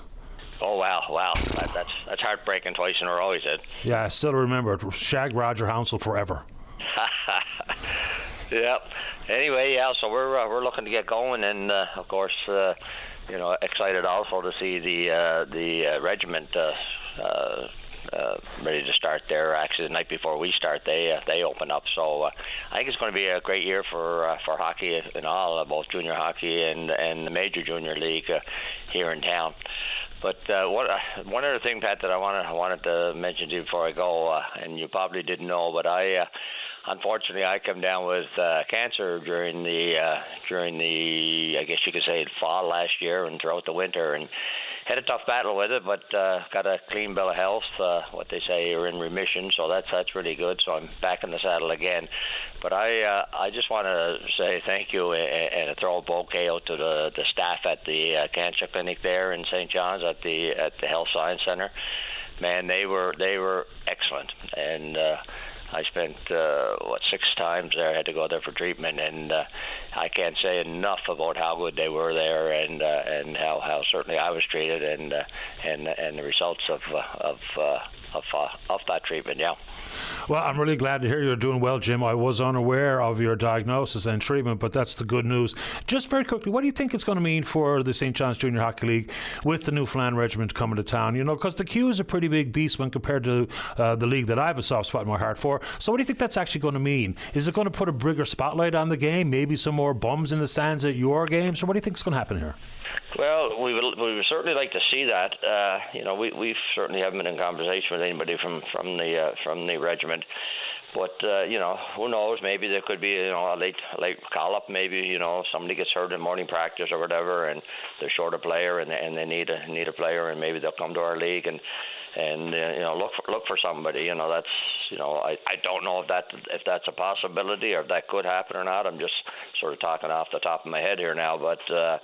I think, and if you look at the crowds that are going to be there at the regiment games, hopefully it will flow over into our league, because our league is a pretty good competitive junior hockey league. I mean, we are Junior C, but I would say we got at least half of the league that could probably play junior A somewhere, but their guys want to stay home. They want to get their education, but they want a very competitive game of hockey, and that's what they're getting in our league. And so hopefully it will have an effect on our league too, a positive effect on our league too, Pat. That maybe our attendance will. People might say, well, look, the regiment are out of town for 2 weeks, so let's go see a junior C game and just see how competitive they are. A junior B game, and just see how competitive they are. Yeah, hopefully, and certainly for goaltenders might be a possibility to get called up. Jim, what's going on with the Don Johnson Cup? That's another good one, Paddy. We sort of got it, I guess, at least I think, a little blindsided last year, where they weren't going to have it because of the fact that they were only guaranteeing us 3 games. And for us to travel all the way over to the mainland for 3 games of hockey at the cost, of I don't know, $30,000-$40,000, something like that, it wasn't worth it. And then all of a sudden they changed the format to suit themselves over there, and in the Maritimes. And we were left out in the cold. Now, this year, we are going back this year, and they are guaranteeing us 4 games, a round robin and then a playoff game. So, it is only one more game, but it's still, it means a lot to have that 4th game there to be played by the local team here that represents Hockey Newfoundland Labrador. So, we're back. We're back in it this year. So, it's going to be exciting to see how the team, whoever represents our league, does this year, yeah. Yeah, I'm glad to hear that. I was unaware. And for folks who aren't aware of Don Johnson, his contribution to sport in this country, it's unbelievable. He's a life member of Hockey Canada, life member Hockey Newfoundland Labrador, life member of Softball Newfoundland Labrador. He's a member of the Hall of Fame here. He's on Canada Games Council Hall of Honor. Here's an interesting one about Don. Don with Hockey Canada for all those years, he lobbied Hockey Canada for years and years and years to change one of the rules in the rule book. It used to be called, in the rule book, sudden death.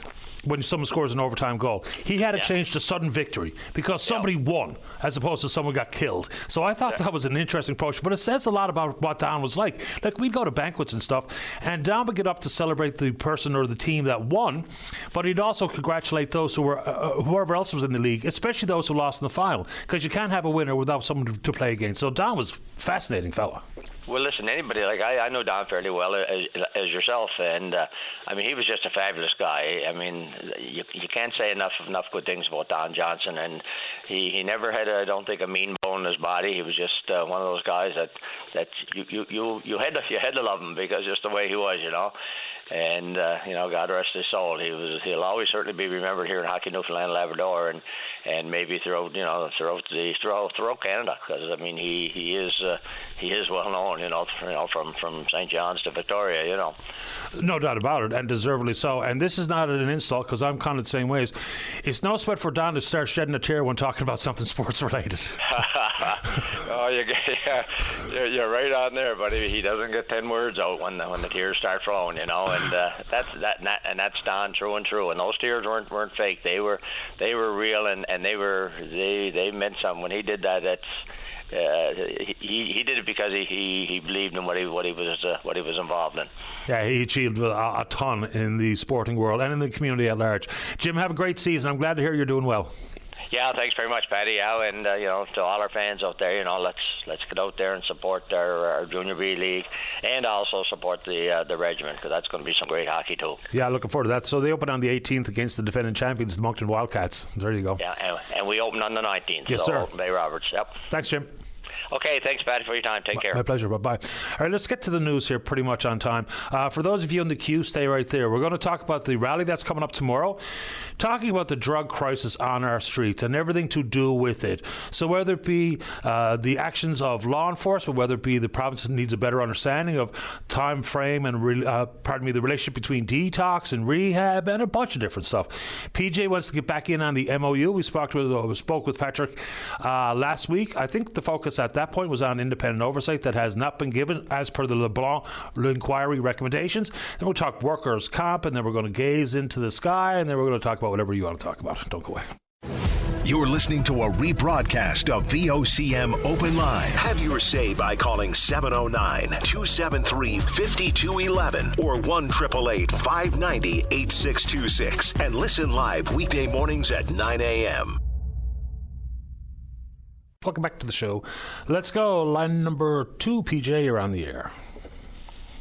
Good morning, Patty. I was looking to talk today about the MOU, have a little daily dose of the MOU if I could. Absolutely. Yeah, so the Prime Minister was in Newfoundland on Monday, and he referenced the $225 billion number. And then I don't know if you saw that, but he quickly deflected to Premier Hogan and said, well, it's something like, it's your number, so you know it better. But they're touting this as a $225 billion number to go into the Newfoundland side of this agreement. My question, I don't know if anybody's ever saw a summary of how they computed that number. Have you ever seen it, or does it exist to our knowledge? Well, I suppose it does, but even when I try to comb through it and break out the calculator, I'm not exactly sure how they arrive at all of the numbers, because some of the floating targets like water rentals and stuff, I don't really know how to square some of those circles, to be honest with you. Okay, so to take it from there then, I did a little exercise on a couple of things that are in the MOU. And one of the things two things in there. The Schedule G is the main one. They talk about the payments that Quebec Hydro is going to make for the existing Churchill Falls plant up there.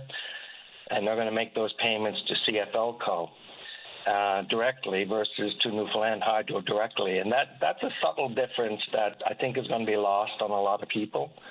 And as you know, but I'm not sure most people know, that CFLCO is owned 1/3 by Quebec Hydro, and as a result, any profits out of that will go back to 1/3 to Quebec.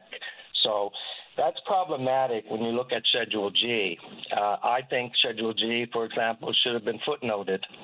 I don't think in the private sector they would get away with issuing such schedules without the proper footnotes. To say that, that these numbers need to be adjusted for the ownership stake of Hydro-Quebec. Yeah, well, especially if we were talking about going to the markets to borrow money.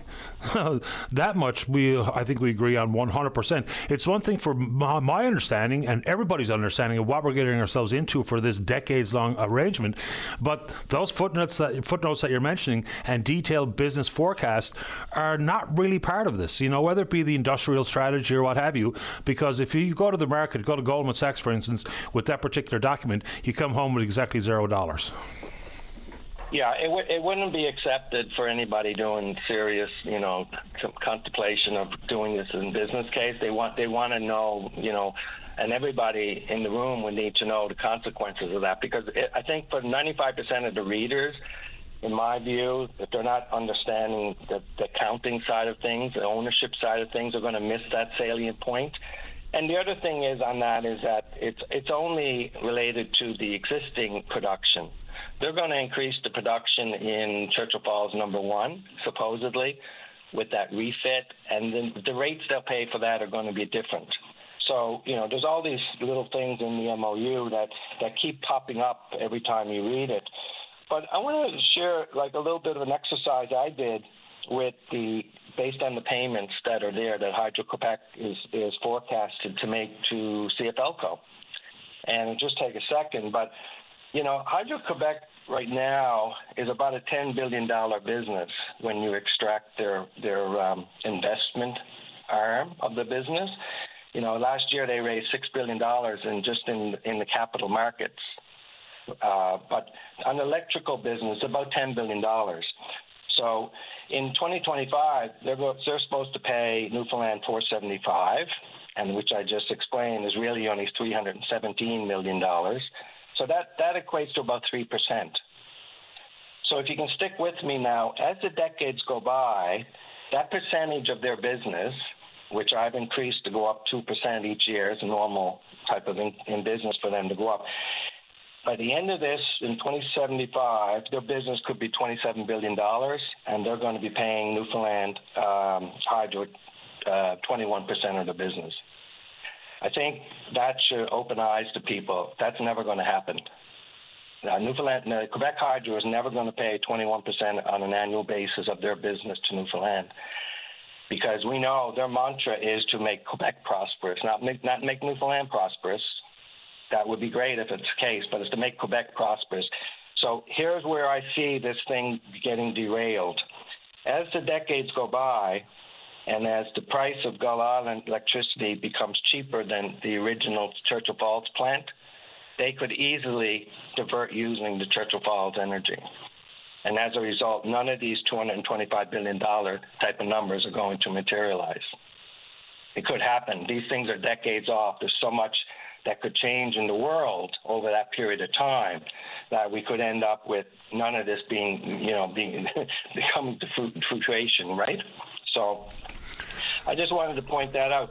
I thought there are other risks in there, but I mean, I don't know what you think of such a thing, but the forecasted amount is not committed to any other relationship with the Gull Island project. It's a separate project. In fact, they're going to open a new company to manage the finances around this endeavor. So they're going to have two companies up there, CFLCO, and they're going to have Gull Island JV entity, they're going to call it, which is going to have the two new generating stations in it. And the rates they're going to pay for those two batches of energy is going to be different. So it's going to be a total mix match. And the other point on that is that new entity, Quebec is going to own 40% of that now, versus their current 34% in CFLCO.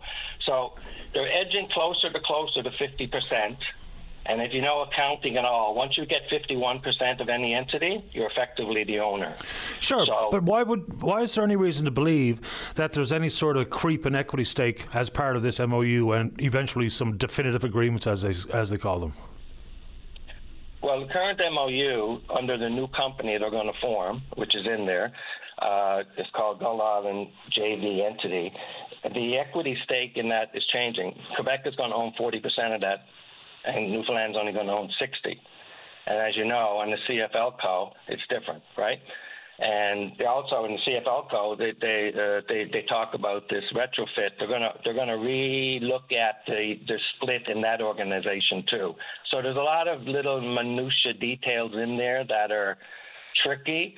But on this new entity, Quebec is going to own 40% of it, and Newfoundland's going to own 60% of the debt. Yeah. Just very quickly, in reference to said footnotes and some different details insofar as business forecasts, price of electricity, any of the caveats that can be addressed in an actual contract versus what is a non-binding memorandum of understanding, aren't those things more likely to be understood and revealed and hopefully debated in a contract form before we put pen to paper, as opposed to an MOU, which generally speaking is high-level stuff, 100,000 feet above sea level with very little actual nitty-gritty detail. So wouldn't that be more likely to come out in the contract phase in the first place, PJ? Well, all I'm trying to point out is that the government is throwing around $225 billion. I have very good concern that those numbers are being based on numbers that are not really been adjusted for the sake of Hydro-Quebec owning CFLCO of 1/3. And that's where I see that these numbers can be misled. I would say if someone picked up that MOU in 20 years' time from now, Patty, they were studying that in 20 years or 25 years from now, they would say, what were they thinking of?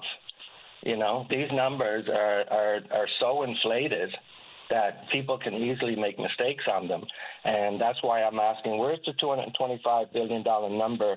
How was it computed? What's included in it? Because if they're talking these gross numbers of on Schedule G, then things need to be adjusted. And they have no right to, speak of numbers that are not substantiated properly. Fair enough. Anything else before we say goodbye this morning, Patrick? No, that's good, Patty. Thanks for taking my call. Appreciate your time. Take good care. Okay. All right. Bye-bye. We've already said about some of the issues that are in the queue. We'll speak to them right after the break. Don't go away.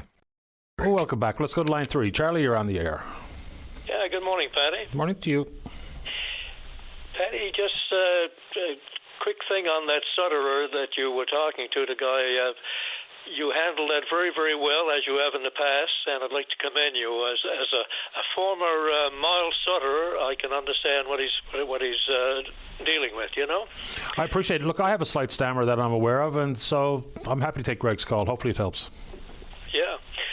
I'd like to recommend a book called The Six. It's the untold story of the Titanic Chinese survivors. There was 8 Chinese on the ship, and 6 survived, and it became very controversial. They were vilified in a very vicious way. They took the place of women and children, that kind of thing.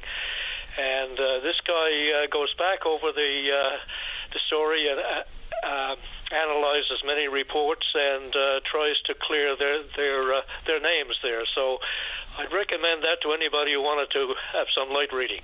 Yeah, fair enough. Sounds like light reading. Okay, I've been following the Congress thing, the congressional hearings on UAPs, UFOs, or whatever you want to call them. And just yesterday, I noticed Dave mentioned it to me too. I hadn't seen the video. They shot at an orb close to over Yemen, somewhere in that area, over the sea, and the Hellfire missile. This was, I think, in 2024, just last year. The Hellfire missile bounced off the orb, and the orb continued on its journey. Anyway, that group, that Congress group, under, I think, the Congresswoman Anna Luna, she's a Republican there, they had people testify, 2 Air Force veterans and a Navy veteran, and they basically said that these things are out there, these things are happening, the government is keeping it under wraps for some reason. They've got vilified very often. These are very, very credible people. They're among, I'd say, 20 or 30 that have testified recently to this group. So I thought that somebody out there might be interested in looking up that hearing that took place on Tuesday, you know? Yeah, another Republican member of the committee. Sure, another Republican in the committee or on the committee released some of the footage. And as Dave rightfully pointed out, here we are talking about a drone that can fire a 100-pound Hellfire missile that bounces off this glowing orb off the coast of Yemen. And yet all this high-tech stuff, and the video footage looks like it was taped by a flip phone. That always strikes me. It looks like, you know, there's better surveillance camera footage coming from 7-Eleven than there is from these pieces of evidence being issued in Congress, or probably presented in Congress. This is the weirdest thing. But I'm familiar with the story, and this is not the first one. There was a former military officer belonged to the American Air Force saying he encountered several incidents while he was stationed at, I can't remember, the base in California. I think it's home to the National Missile Defense Project. So they're coming forward in droves to talk about what they've seen, and I don't think anyone has a legit explanation for exactly what's going on. I certainly don't. I think that's one of the reasons that they're keeping it under wraps, not as people say about panic and that. They don't know what the hell is going on. I don't think anybody does in any country, and they prefer not to talk about it if they can't give some explanation for it. And I think it should be put out in public. People are ready for it. And there's just literally hundreds of these reports from these military intelligence people. So to discount that there's something going on there is it's kind of silly. Yeah, maybe it's something that comes from the War of the Worlds, right? So the public was in absolute panic, and that's H.G. Wells. So it's late October, late 30s, 1938 maybe.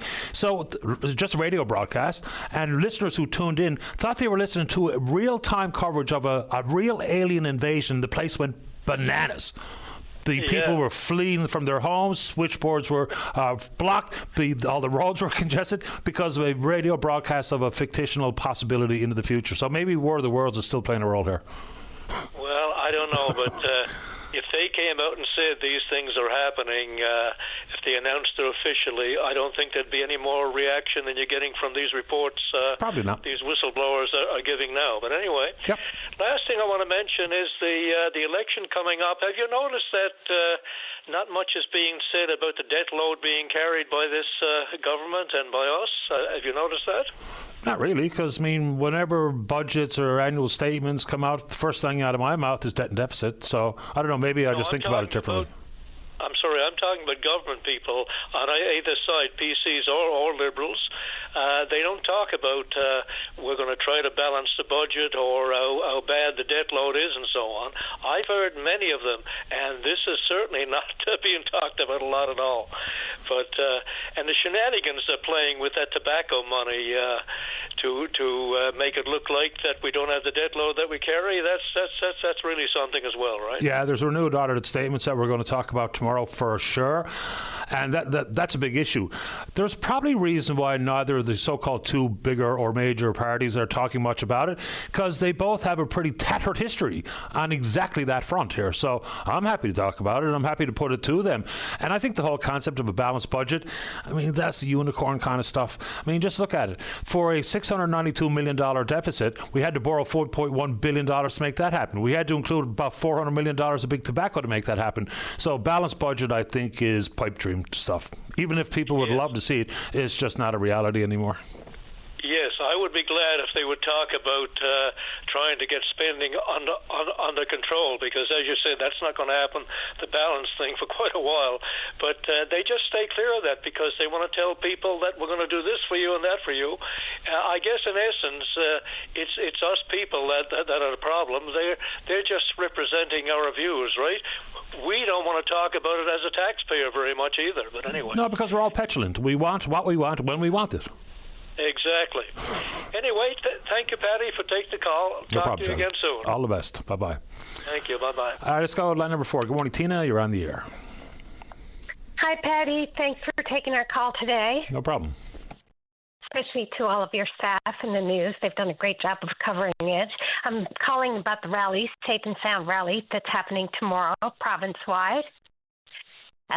It's really a call to all of your listeners to be able to talk about what is important to them in terms of the crime that's happening. Right now, so many people have been touched by this crisis, crimes in our neighborhood, and through loved ones that suffer from addiction or the heartbreak of losing a child, as I have with Ben, and many other parents have done the same. So this is really a rally for the people of Newfoundland and Labrador, a rally for them to be able to speak up and express their concerns and for us to get some sustainable solutions. So tomorrow is province-wide, and people will be gathering in all kinds of locations, and I have them here. I've also sent them to you. And also at the Confederation Building. We're having ours here in St. John. Sorry, Tina, you sent them to me where? On Facebook. I had dropped them off to you there. Yeah, I don't check Facebook a whole lot, but I will now. But go ahead if you'd like to give out the locations. Yeah, sure. So I think we have 12 locations happening simultaneously. In St. John's, Mount Pearl, Paradise, CBS, that's all at Confederation Building. And we have Happy Valley Goose Bay. We also have team leads in each place, so you can look up the team lead on our website, guardiansofrecovery.foundation, and if you want to be there, if you want to speak, whatever. So Happy Valley Goose Bay, New West Valley, Grand Falls, Windsor, Clarenville, Corner Brook, Bay St. George, Placentia, Port aux Basques, Marystown, in the Northern Peninsula, up in Lanargagget, and Port Saunders. So those are all the major locations where people are gathering, and we have, an incredible lineup of speakers and things.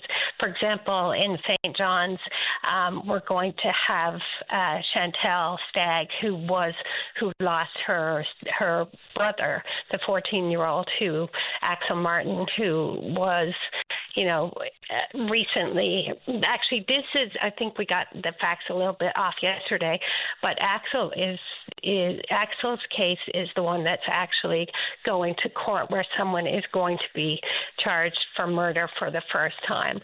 So that's a historical moment for us, and much needed, because in the case of my son, most people have accidental death written on their death certificate, when it's not accidental death, it's murder, and people need to be held accountable. So those topics are coming up. We have in St. John's, Paul Lane is coming to speak. We have mothers and grandmothers of children in addiction. We have Dem Gedigan talking about the injustice of the judicial system.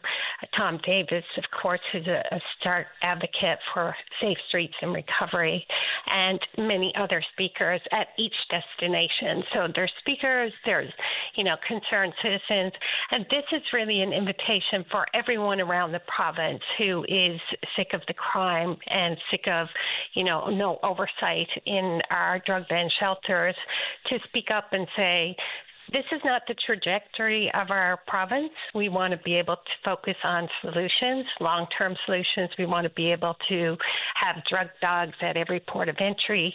We want to have sustainable on-demand detox rehab and sober living homes, which are not Band-Aid solutions. They're sustainable long-term solutions, which are super important. So all of that is happening, and we invite all the people who are concerned. Most people we speak to, we take 2-3 calls a day. They're so upset about the trap houses and drug houses in their community, the guns, the stand-in places, and we just want to restore our communities back to safe places for our kids and save our kids. Of course, 100%. And we spoke with Jeff Bott yesterday. We spoke with Wanda earlier this week as well, or maybe that was late last week. So hopefully people take serious the issue, the crisis that we're facing. And there's a variety of angles to take at this particular conversation. Tina, I'll give you the final thoughts quickly before I have to get to the news. Yeah, I just say that at the end of the day, this is up to us as a people to change. It's not about the government changing it. It's about we, the people, are the government. When we stand, when we speak, when we ask for the future that we want, that's how we make it happen. So I'm asking everyone to unite, come together in a positive rally for change. Let's get real solutions in place. Let's change our policies. Let's come together. Appreciate the time, Tina. Thank you. Thanks a million. You're welcome. Bye-bye. All right, bye-bye. All right, let's get to the news. Don't go away. The Tim Powers Show. Join the conversation weekday afternoons at 4 p.m. on your VOCM. Welcome back. Let's go to line number 5. Charlene, you're on the air. Good morning. How are you? Okay, thanks. You? I'm good. I guess this morning I really want to talk about the level of professionalism and how we really feel going right back over my husband's file at Workplace NL and his injury. So he was injured on January 10th of 2018 on the Coast Guard ship. He slipped and he injured his knee. At that time, it was a diagnosis of a meniscus, and he was off for 12, 13 weeks. Back to work. We assumed that, everything healed perfectly fine. And he worked for about a year and a half. He did switch jobs. He came to Alberta and started working up here. And then he had a reoccurrence, which is a return of disabling symptoms resulting in loss of earnings. So we knew what a reoccurrence was. Now, to go and talk about the level of professionalism that we have, or I should say unprofessionalism that we've had to deal with. So everyone expects a file to be accurate. And looking at my husband's file, there are so many inaccuracies and things that are wrong dating right back to the original injury. They have him recorded as being a fire engineer when he's a power engineer. They have him recorded as, when it was finally a diagnosis as an ACL, partial tear, they were still calling it a meniscus. in August 5th of 2019, when he had his reoccurrence, they said that he worked the day before. He didn't work the day before. And then the employee that was talking to him about that, I was in the background, and, he was trying to tell her the facts, and she just wasn't listening. So, we are working very, very hard to get this file corrected. And the breakdown in communication happened in September, the end of September, first part of October of 2022, when my husband presented them with modified working duties, and they said it was a recurrence. And we're like, no, it's not a recurrence. He's not having disabling symptoms at this time, resulting in loss of earnings. And for months and months and months, we argued that. And no matter what we did, we asked for the file to be given to someone else because this person was completely unreasonable. That didn't happen. Since it's been broken down, because I lost my mom on September the 12th of that year, and the modified working duties happened on September 27th. My grandfather was dying, and then he passed away in November, and it was it's still ongoing. This is 3 years. 3 years of this one particular extreme issue that led to a complete breakdown in communication. There was no investigation into the employee who did that to us, none at all. We were just told that we were the problem, and this is continuing. It's completely unprofessional. We have reached out to the Human Resources Department. These are not internal review issues.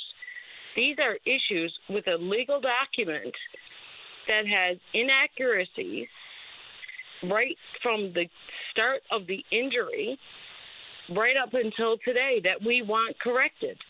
We want an apology for all of these inaccuracies and for them not to be taking them seriously. And nobody is helping. The citizens rep is not helping. The minister's office is not helping.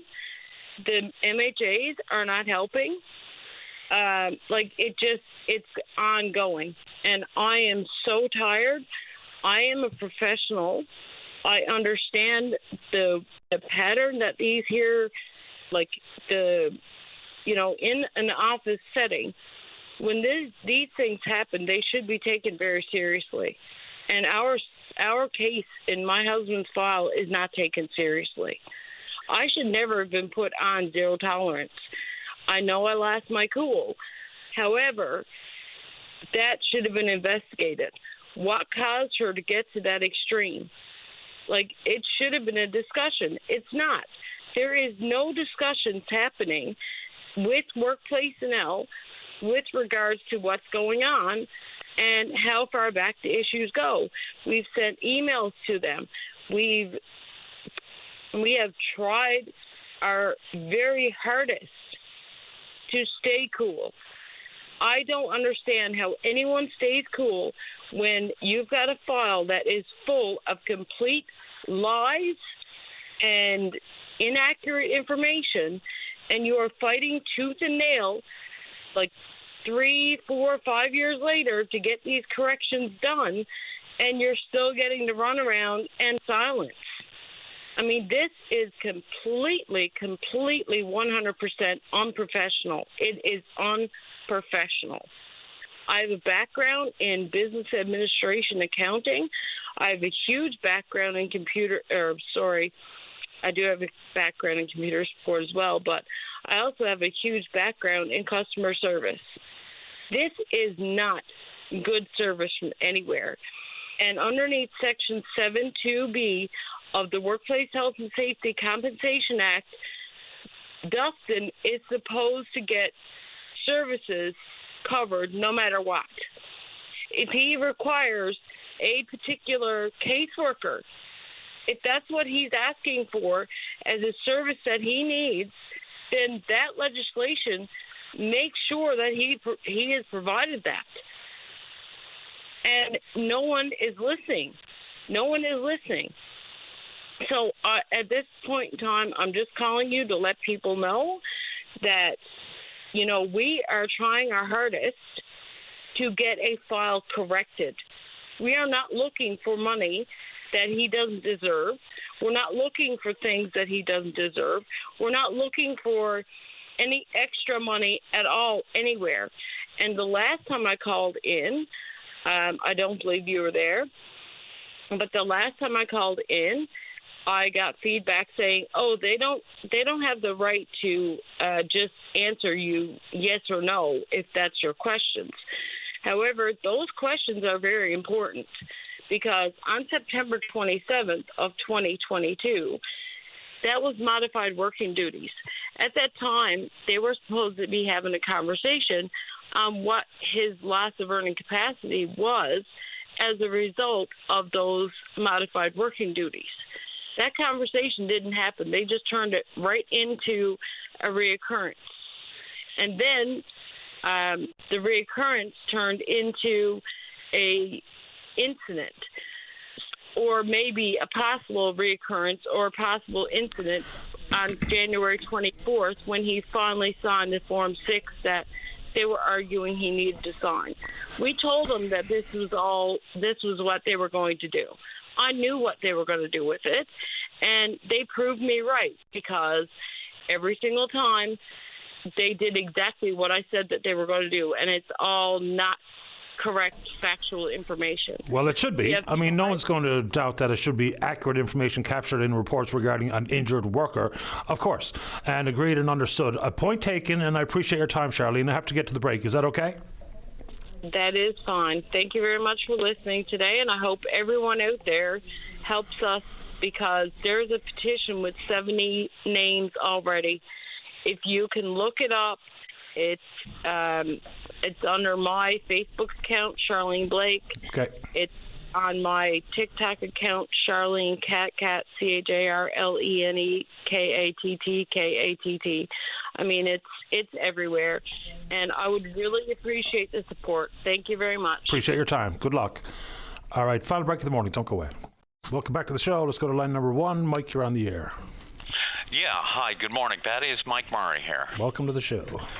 Yeah, I just don't want to tie things up too long now. I know you're running short of time, but I heard that lady who called in this morning about the drug paraphernalia, the needles and the knife and so on found in the proximity to a school and a daycare, and then calling the city and getting no help. I had 2 quick observations on that issue. Number 1, 311 contacted her, said it's not city property, it's not a city problem. But, I mean, they could, if they know it's not their property, they know who owns it. She's still running around trying to find out who owns the property. I mean, why didn't the city pass that information on to her directly when they told her that they weren't going to do anything? The second issue, and this is more, I guess this is broader, is that I've heard at least one counselor call in and boast about how the city has got properly trained and equipped people to deal with these type of problems. Then why aren't they dealing with it? Why is it a question of city land? I mean, I'm not saying that the city should be like jumping your fence and going into your backyard, but when you're dealing with publicly accessible and open spaces and a question of public safety and especially children's safety, I mean, why aren't they performing the service first? What's preventing them from doing it? I would say nothing. This is no more than a bureaucratic runaround. I mean, there's already a feeling among a lot of citizens of St. John's that especially the center of the city has become more dirty and dangerous. Why doesn't the city get proactive on this stuff? Why don't they take responsibility for removing syringes in any publicly accessible space within city limits? It's an excellent question. If I'm the operator fielding that call, I'm dispatching somebody. I'm not going to go to the land use atlas and figure out that it might be 5 steps outside the city's responsibility. Look, it's a public safety issue. The kid did exactly what we're asking the children to do, made the call, and so, I guess, first went 911 just to be lectured by that dispatcher. But then once it gets to someone who has authority to dispatch someone to clean it up, just do it. Can you just do it? 100%. I mean, I'd like to see maybe the mayoral candidates speak on that issue. Why aren't they doing more about it? Good question. It's a piece of woods in the city of St. John's. The end. Yeah. Anyway, that's my observation. I'll let you get on with your last caller or two. Thanks, Mike. Appreciate your time. Okay, bye. Take care. Bye-bye. All right, let's see. Let's go to line number 4. Terry, you're on the air. Hey, Patty, how are you today? Great today. How about you? Can't complain, but I suppose that's what I'm here for, is to complain. But, go ahead. What's on your mind? I'll pour some honey on it anyway for a bit. I'm here today more or less to talk about the lack of supports, the profound lack of supports that have been put in place in the NL school board in regards to children who require supports in schools, be them autistic kids or otherwise neurodivergent kids. As you probably are well aware of now, this has been a topic that people have been talking about for quite some time. People are genuinely fed up, and that kind of fed upness, if you will, has spread pretty well far and wide in the province right now. There are demonstrations going on in Stephenville. There are other demonstrations being planned in other advocacy groups across the island. One in particular that I'm proud to admin for, Autism Newfoundland and Labrador. We have a separate chat right now called Advocacy for Adequacy that is specifically designed to tackle these major failings in the school board when it comes to these supports and the Ouroboros, if you will, of kids being treated like walking behavioral problems when the lack of supports are the cause for the behavioral issues to begin with. We've got student assistants and IRTs who are understandably completely overwhelmed all the time, and their hours have been cut this year. Last year we were very vehement about increased supports, went on CBC about increased supports. It's to the point now where there are students, and this is true, who have come to me for advocacy, their parents have, who have not started school yet because they can't, because the supports necessary for them to even enter the building aren't in place. My own son lost his first day of school for the exact same reasons. There were no supports in place. It's actually a violation of the it's human rights violations, actually. And so part of our petition that we're coming up with in this group outlines these violations. Section 15 of the Canadian Charter of Rights and Freedoms, Newfoundland and Labrador Human Rights Act 2010, also there, United Nations Convention on the Rights of Persons with Disabilities, Article 24, UN Convention on the Rights of the Child, CRC, Article 23. All of these are here to the point where there's actually legal duty to accommodate that is outlined and clear in this petition for these supports that the school board has failed to do. Yeah, I mean, when we talked about the protests in Stephenville Primary, they have very little change insofar as the number of students needing help, but at the same time, the number of student assistants is cut in half. Exactly, and the hours have been as well. Yeah. Wild. So it is wild. It's so counterintuitive, and people don't realize. I think a lot of it is a profound apathy and a profound lack of education. There's also been budget allocations that have been going towards enrichment for additional programs for neurotypical children or children who don't require supports. And as a result of that, the ones who need supports the most and are needing inclusion but can't have the inclusion due to lack of supports have theirs cut in half. Across the board, across the entire province. So the province is mobilizing right now in a united effort. Even if it seems disorganized, the efforts themselves are tackling the same issues. And I suspect that very soon there's going to be a lot of media coverage around this because people are going to get loud. People have been burying their heads in the sand, but picket signs are shaped like shovels for a reason.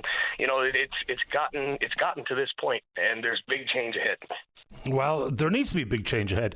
Terry, I appreciate your patience and your time this morning. I'll give you the floor for the last few seconds before I run out of time. Last few seconds, I guess. If anyone else wants to join in the fight across this, there are tons of local places where you can let your voices be heard, and a lot of really strong advocates are local in regards to these. But you can also go to Autism Newfoundland and Labrador on Facebook, where you can join Advocacy for Adequacy as well, which is the group that I admin for. Appreciate your time, Terry. Keep it up. Thank you. You're welcome. Bye-bye. All right. Good show today. Big thanks to all hands, all the callers, listeners, emailers, tweeters. You're all right. We will indeed pick up this conversation again tomorrow morning, right here on VOCM and Big Land FM's Open Line. On behalf of the producer, David Williams, I'm your host, Paddy Daly. Have yourself a safe, fun, happy day. We'll talk in the morning. Bye-bye.